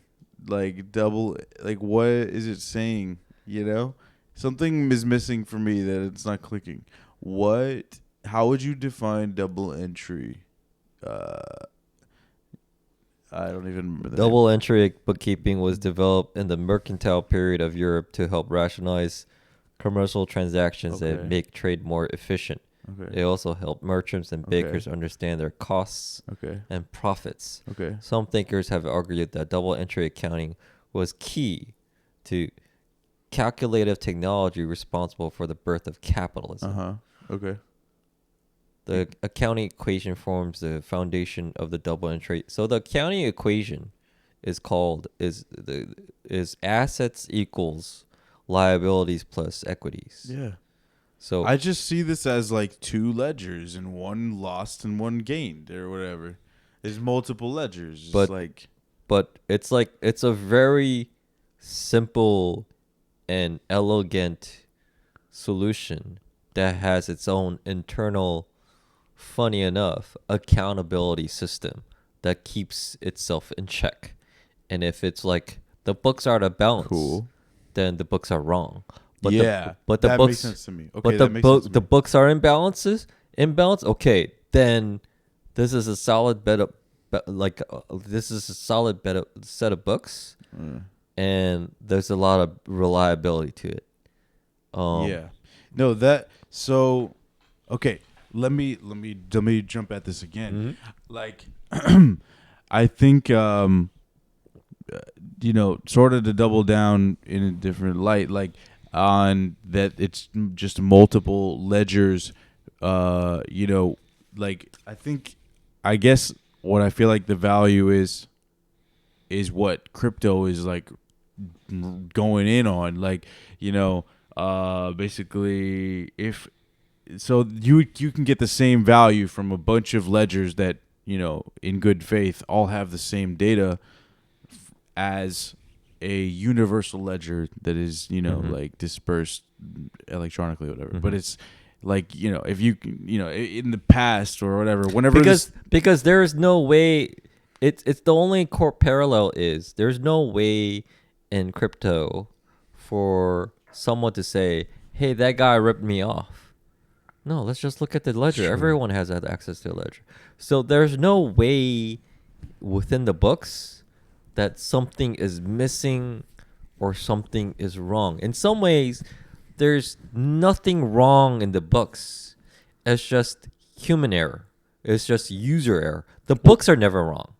Yeah, I mean there is like technically a way to hack it, but it would be almost impossible. Yeah, exactly like accounting, because like we say in like, although it's like very very improbable, still it's in the news and it's glamorized in some sense.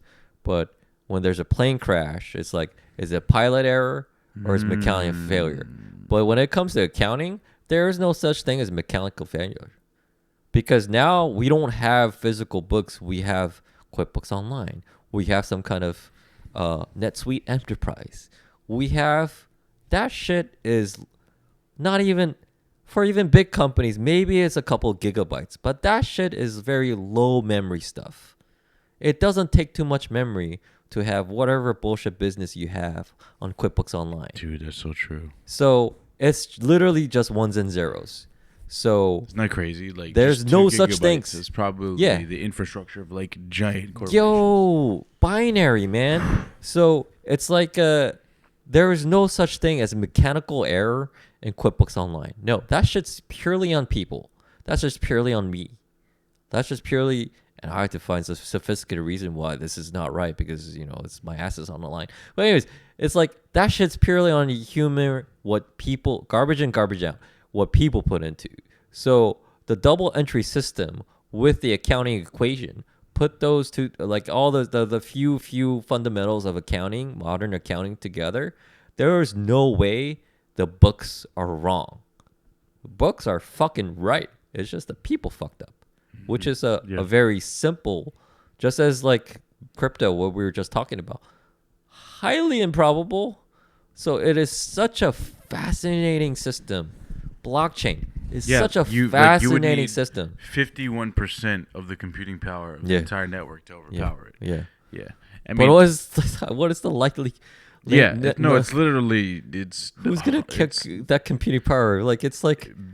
It's What is literally the level of improbable, because that's not even 51%. what's I don't even know what's beyond terabytes, But there's another like method supposedly like that I heard about within the past few months, where like to replace existing entries, some way that you can alter the blockchain, but still it's like highly improbable. So it's almost like reading an article about somebody who figured out a way to slightly be able to rob a bank mildly efficiently. It's not like, okay, you still trust banks just because someone robbed a bank in the same way. It's in a similar angle.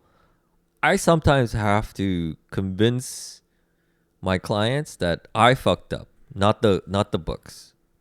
They firmly believe that they can't rely the books, the QuickBooks Online, Intuit, $40 billion capitalization, market cap company. They can't, like, I even break it, like, they have no concept of how big $40 billion is, how big Intuit is, what market capitalization means. Like, fucking idiots. No wonder they're fucking small business owner. Wait, what does that word mean? What market capitalization? Yeah. So Like what I just all said was, it means that I'm talking to some back asswards people who are somehow running a 2 How the million. fuck are they business owners? Yeah, they're somehow. I don't know. Maybe they're Hasidic. Inheritance. The Hasidics are actually really good at business, but no. But they somehow run a 2 million, 3 million, 5 million, $10 million company, right? Wow. And but they're frustrated over the books, so they're blaming QuickBooks Online. They're thinking that Tommy can't be wrong, I can't be wrong. So they blame you. Our office manager can't be wrong. All the people who put their dirty little fingers into the books, none of us can be wrong. But Yeah. it's the technology. We can't trust the technology. Maybe there's something with the technology. Maybe there's something wrong with Chase Bank connecting with the QuickBooks Online. Maybe we should call our banks. Maybe we should call the software maker. Good luck with John in India, whatever it is. Like, yeah. They're thinking so many ways to like be so much more. They don't realize it is. Are you checking all those things, or because like they're I don't know how they're to blaming QuickBooks? You're like, hold on, Andrew. it's I don't my know, fault. Andrew. I don't know how to explain to them that not only technology has come so far that a gigabyte of accounting data is like a huge business. Like, that's so much information. Yeah, that sounds right. Exactly. And it's like, it's not computing power. We've made software so simple. It's not even level hardware. We've made software so simple that a gigabyte is actually a good amount of information. Yeah. Can you think of a gigabyte size of an Excel file? That's fucking massive. I've never seen a gigabyte size. The biggest corporation in the U.S. How many is not a gig. That's 1,000 tabs, 10,000 tabs in an Excel file. That's a nightmare. And but I have every now and then I have some country ass people who don't grasp that, and they don't grasp that Intuit is basically pun intended. Intuit always penetrated. Like is using CIA grade level, whatever. I'm just making shit up now. CIA grade level servers. Acronyms are impressive though. Keep it coming. And you just got a hard on. And it's the same servers as Amazon, as Facebook, as fucking Fort Knox level. I have to go to like old people things now. Like it's a Fort Knox level. Dude, that still rings true to me, man. Like, you know, these servers are like fucking guarded by America's finest. Play to your audience. Like Marines, like captained by a dumbass Korean officer. But it's like it's like the technology is fucking impenetrable. And on top of that, 400 years ago, the Jews figured out accounting. Like, there's really no way that any of these people fucked it up. I fucked it up, you know? Give me 1 hour. Let me fix this. Stop trying to call John, whose real name is Nimish, in fucking Bangalore. Like, no, give me 1 hour. I fucked up on this sales entry. Let me fix this sales journal. Like, they don't understand that the bank basically doesn't make any mistakes anymore. But we still have to check the banks every now and then they make a mistake, because they still have a lot of human mandatory things that's going on. But most of it is scanning. Every now and then you have to check the bank. So basically, all the non-robot jobs are. Yeah. You got to check them. Yeah. Once in a while. Yeah. I still can't believe I have clients telling me to call the software maker. Dude. No, the software maker customer service. You know what though? These are things that like. These are freelancer things. Dude, if you have a problem with Microsoft Word, are you calling Bill Gates? What the fuck is wrong with you? I'm just saying, like, they sound like these are the pains that are free. Like you knew these pains. These are the freelancer pains, because you're dealing with the small dogs. You know. I'm fully in this, because it doesn't matter how many letters are after your name, how blue collar or how white collar your job is, your clients are stupid. That's why they pay you, dude. If your clients were anywhere smart, and I told you you're gonna be my boy, I am stupid too. Yeah. I fully acknowledge that. I don't know shit about Yeah. finance, man. Yeah. Yeah. But that's why you're coveted, man. That it's we're all dumb, dude. Like most people don't know what the fuck these acronyms I are love you keep it. throwing at me. I love it. I love it when I start losing my shit and speak so filterlessly like I am right now, because my clients who know what the fuck they're doing, they completely start like laughing and clapping. Is like, okay, we get you, you can calm down now. Because they realize that what I just expressed to them exactly what they go through with their clients. It's like, dude, your customers and your clients are fucking stupid. It's like, okay, you got my attention with that. Like, just as you don't understand what I'm trying to say, but you see the pent up frustration and anger. Yes. And like you're asking some of the dumbass questions, but you're still like, and I'm still trying to get at it.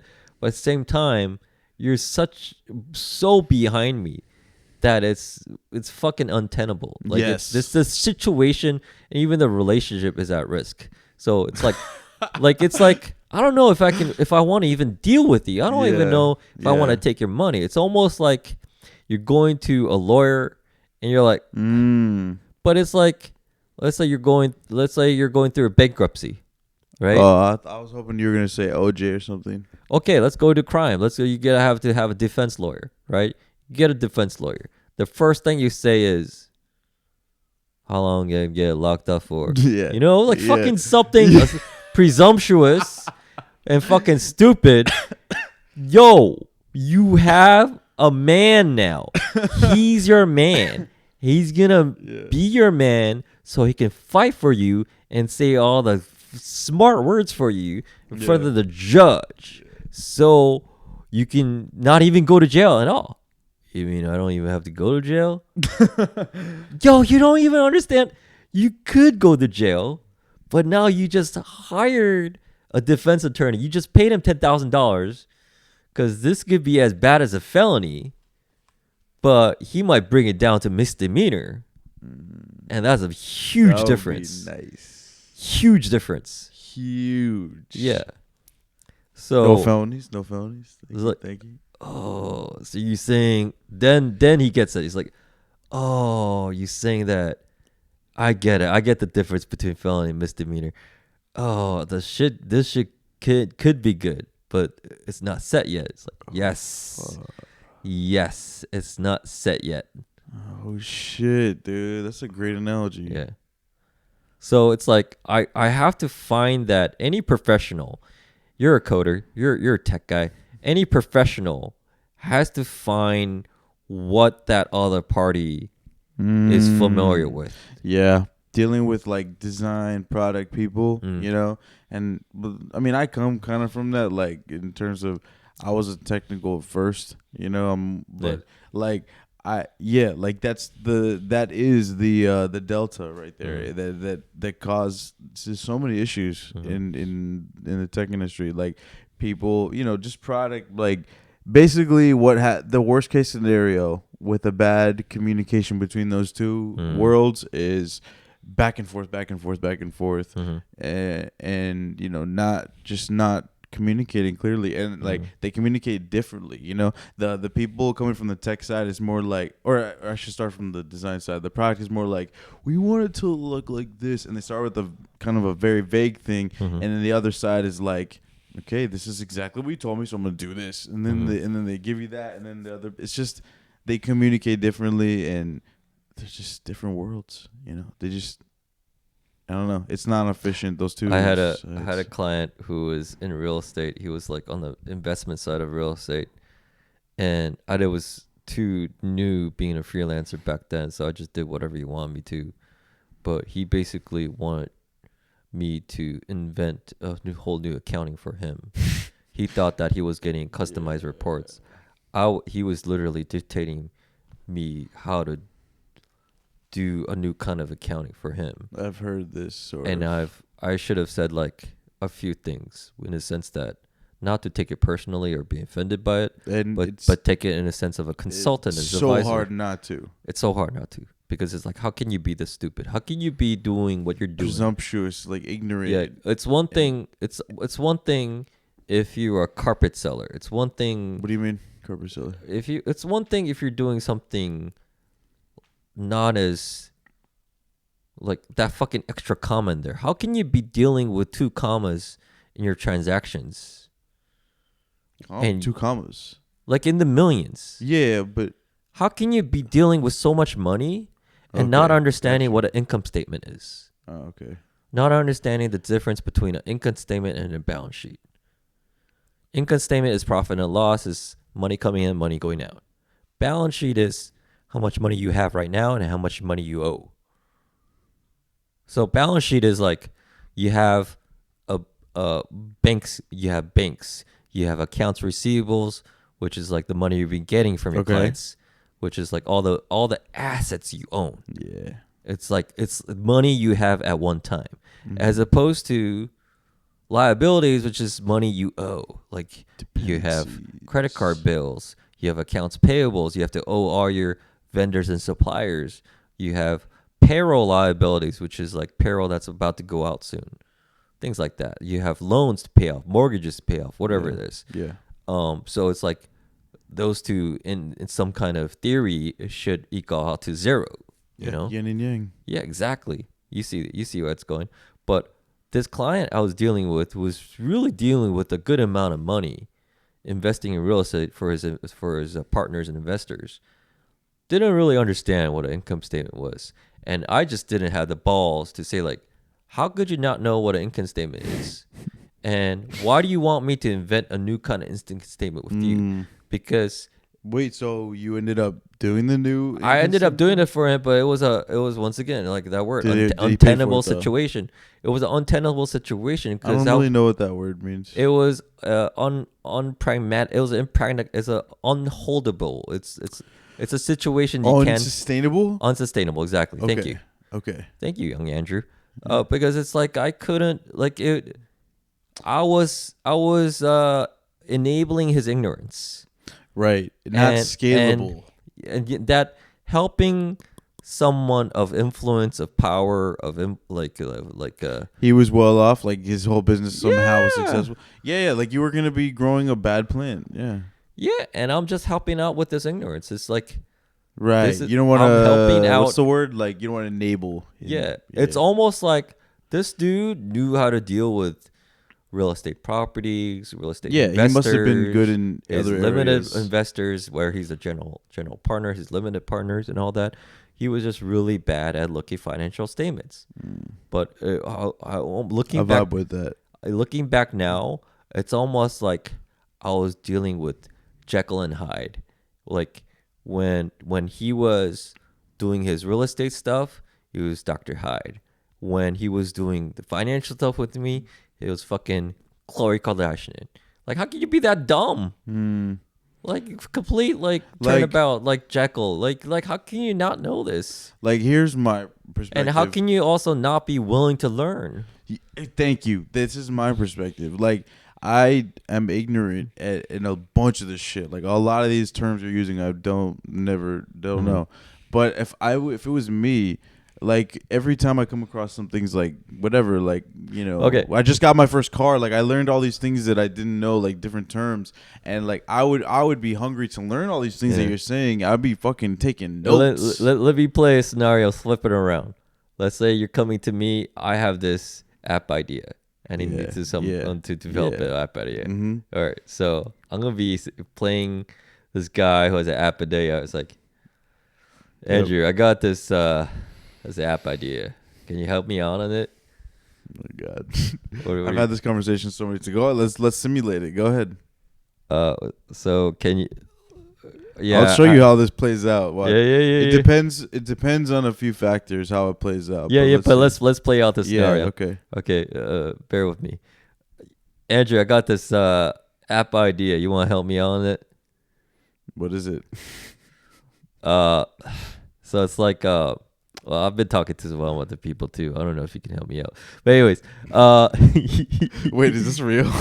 I'm getting into a character. Okay, I'm getting into character. Real for a second there. No. I'm good. Yo, all good. right. Thank you for my commenting on No, my that acting was, skills. that was a bad, but that's a bad thing because you sounded like somebody who's like, hey, like you don't sound critical. Like Yeah, that's what I'm trying to get at. you talk to somebody. All right, go ahead. Yeah, I talked to some of those people. They might fuck with it, but we'll see about it. But I want to run it by you. So it's an app. Let's see. It's an app for like, you know how guys really want to see women's toes.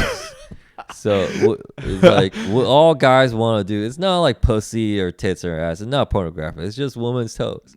So all it is a simple app where just guys go on it, It's the toe. Yeah. and it's just whatever. Do whatever you guys do, but get photos of women's faces and names and toes. That's all it is. Okay. And maybe we can make. Well, how about this, man?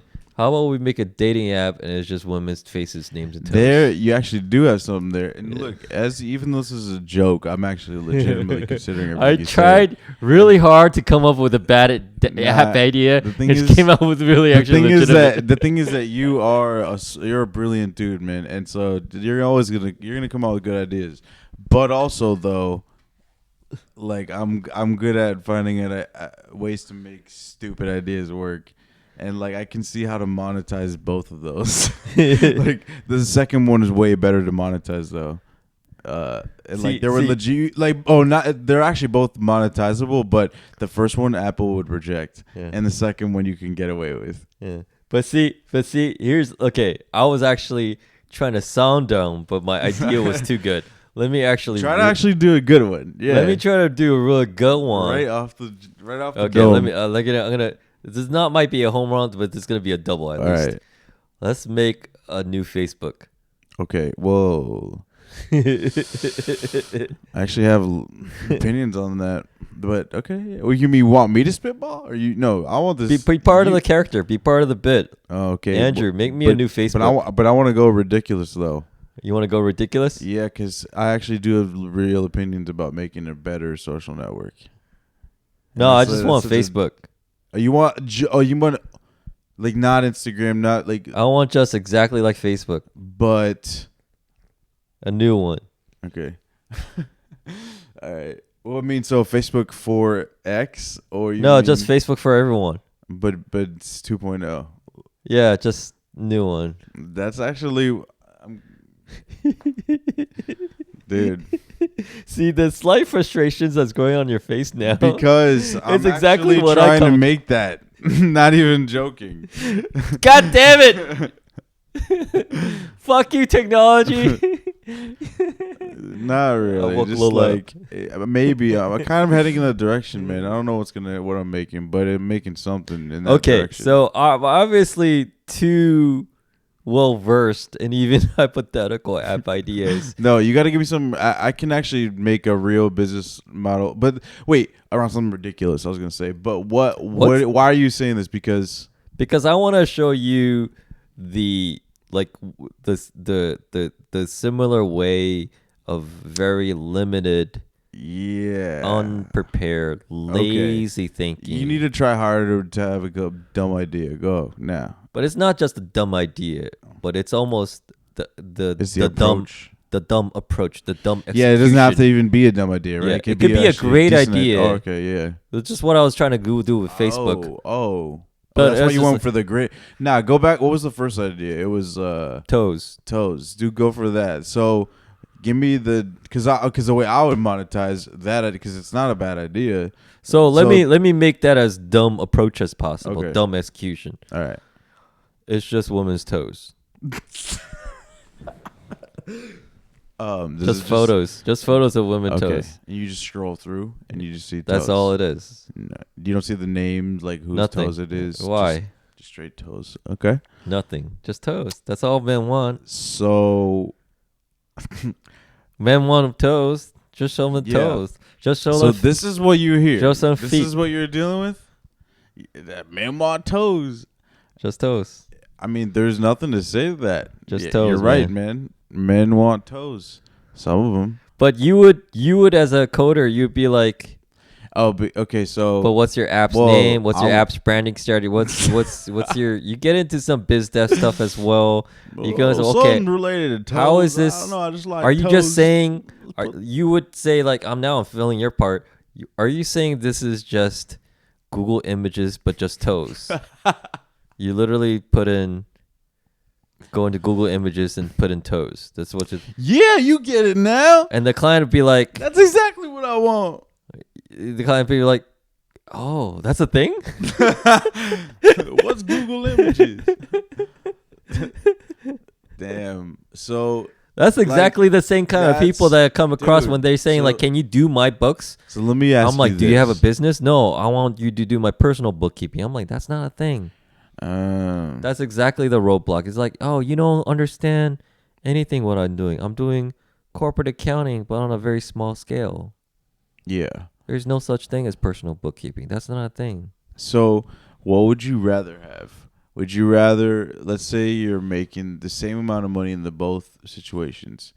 Would you rather do what you're doing now, which is, and you might be biased because we're doing this now, but like, how to categorize it simply? Like, small businesses, bigger payout, stupider problems or something like, what you're doing for them, or some bigger company, same payout, both. But you know what I mean? Like, what would you know what I mean? You see the dichotomy, like I would.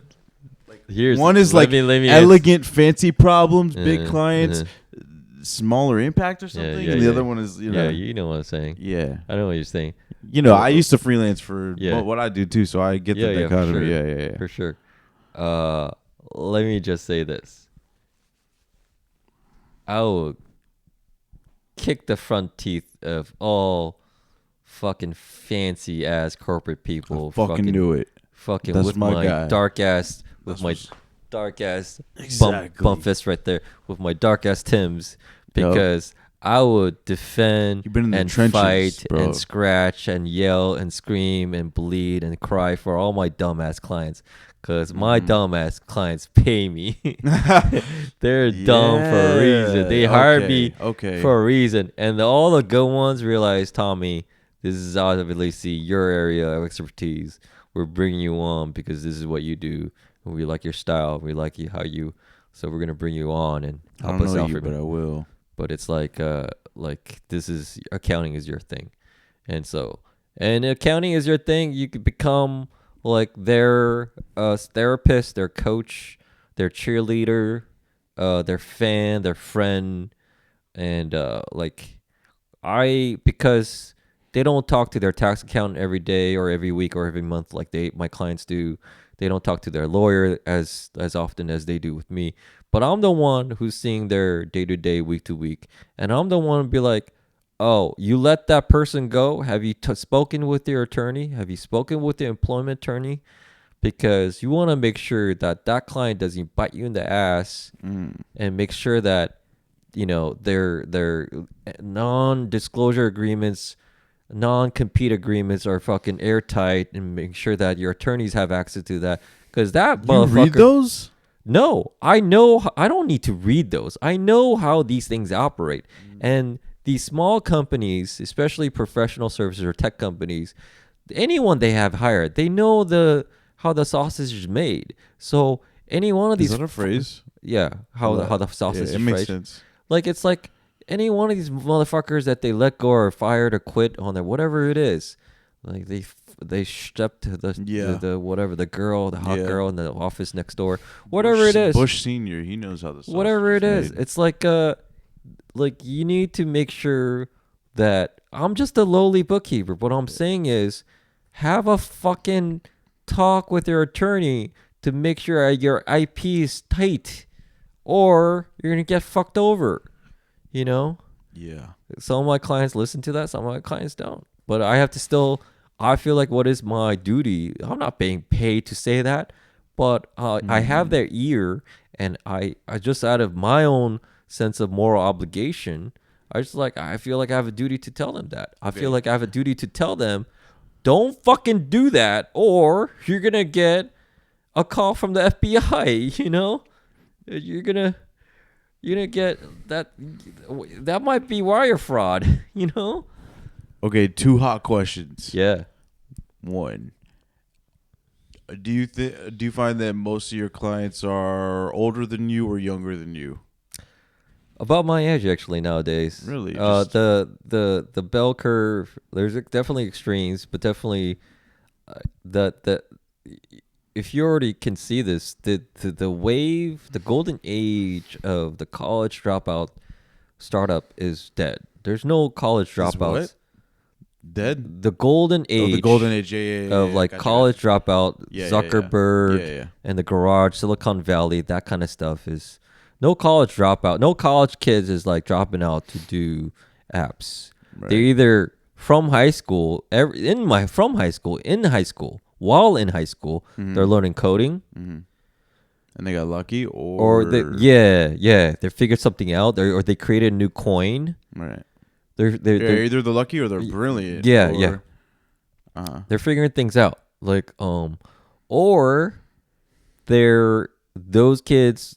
Like, look at how old Mark Zuckerberg is. Like, so it's like they're in their 30s now, you know? Yeah. And it's like they're kind of already like hit it big, Yeah. or they're about to hit it big, or they're still part of something big. So it's not like it's hard to tell from my perspective. I'm like in that world, so it's like I no longer have, like, I don't have clients where I feel like it changes so fast, and I don't even know. Yeah, but it's interesting to hear your perspective. Yeah, you can't be just on top of like ones and zeros and pings and things like that. You have to be on top of what the human ecosystem, how that terrain is changing. But because that is a terrain and that is always changing. like so fast this year. Like 2010, I came to New York. There was no tech scene here. There's hardly a tech scene here. There was no one here. Dude, Yelp was barely here. For real? Yelp was barely in New York City in 2010. Really? It was mostly a West Coast thing. It was mostly an SF thing. But sure enough, give it a few years, Google bought out that huge building in Chelsea, you know, and now it became a tech city because the consumer was already here. The high-end dining was here. Like, so it was just like good coders and developers wanted to come to New York City because it's such a fun place to live. Yeah. Yeah, I'm more surprised that some place like Austin is now blowing up. You heard about that, right? I hear about that, and like Rogan going there and all that. Yeah, but even besides Rogan, like I've heard even before him, like my friend, one of my best friends moved out to Austin.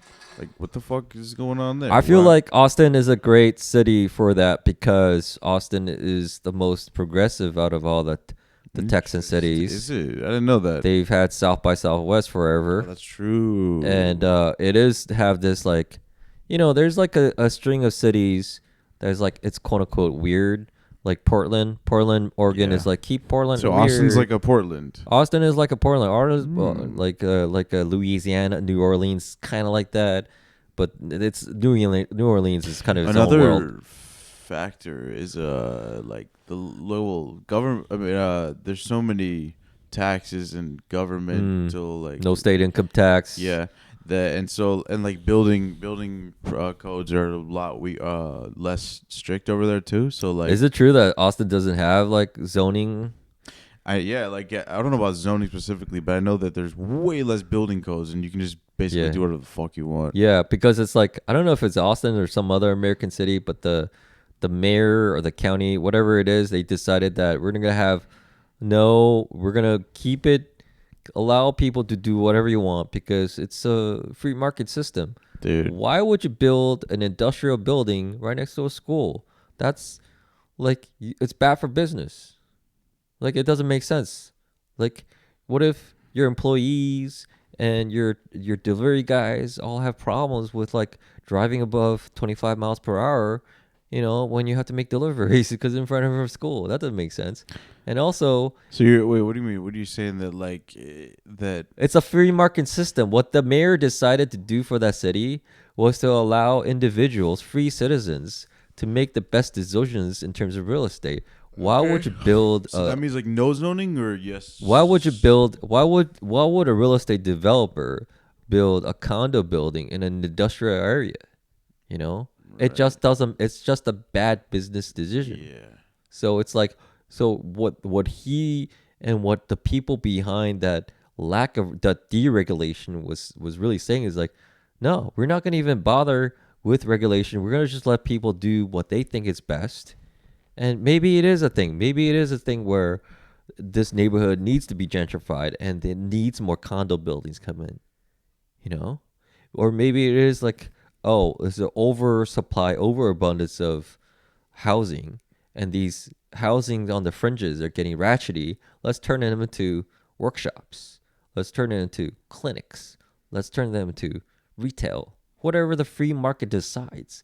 You know, if some real estate developer comes in, we're gonna buy up this lot of land that used to be a senior housing. Free market, as long as. But it's now we're free gonna market. turn into, now we're going to Not an government. Amazon distribution center, because it's just good money. It's just whatever it is. Yeah, like I'm not opposed to any community evolving as long as it's because of capitalism. I don't care what fucking anyone says. Like, just basically it was because of a business, a third, non-government agency, like a business people who assembled into a group or one person, and they started a business, and then they grow. Like,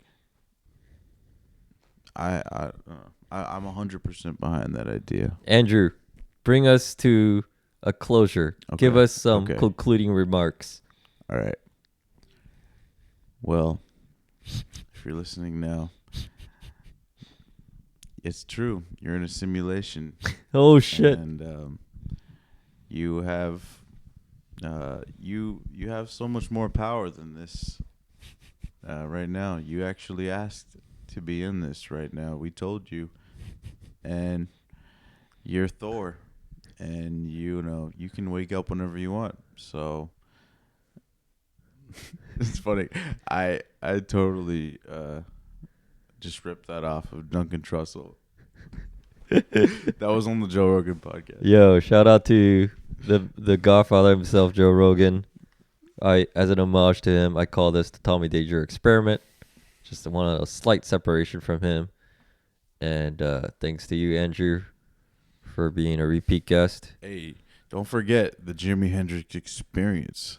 And which is like the original. I hope it's a nod to that as well. Exactly. Well, Rogan nods to that. I nod to Rogan. Does he? Okay. Yeah. Oh, that's true. He had him on that picture right behind his head. That's why Rogan calls this the experience. Joe Rogan Experience.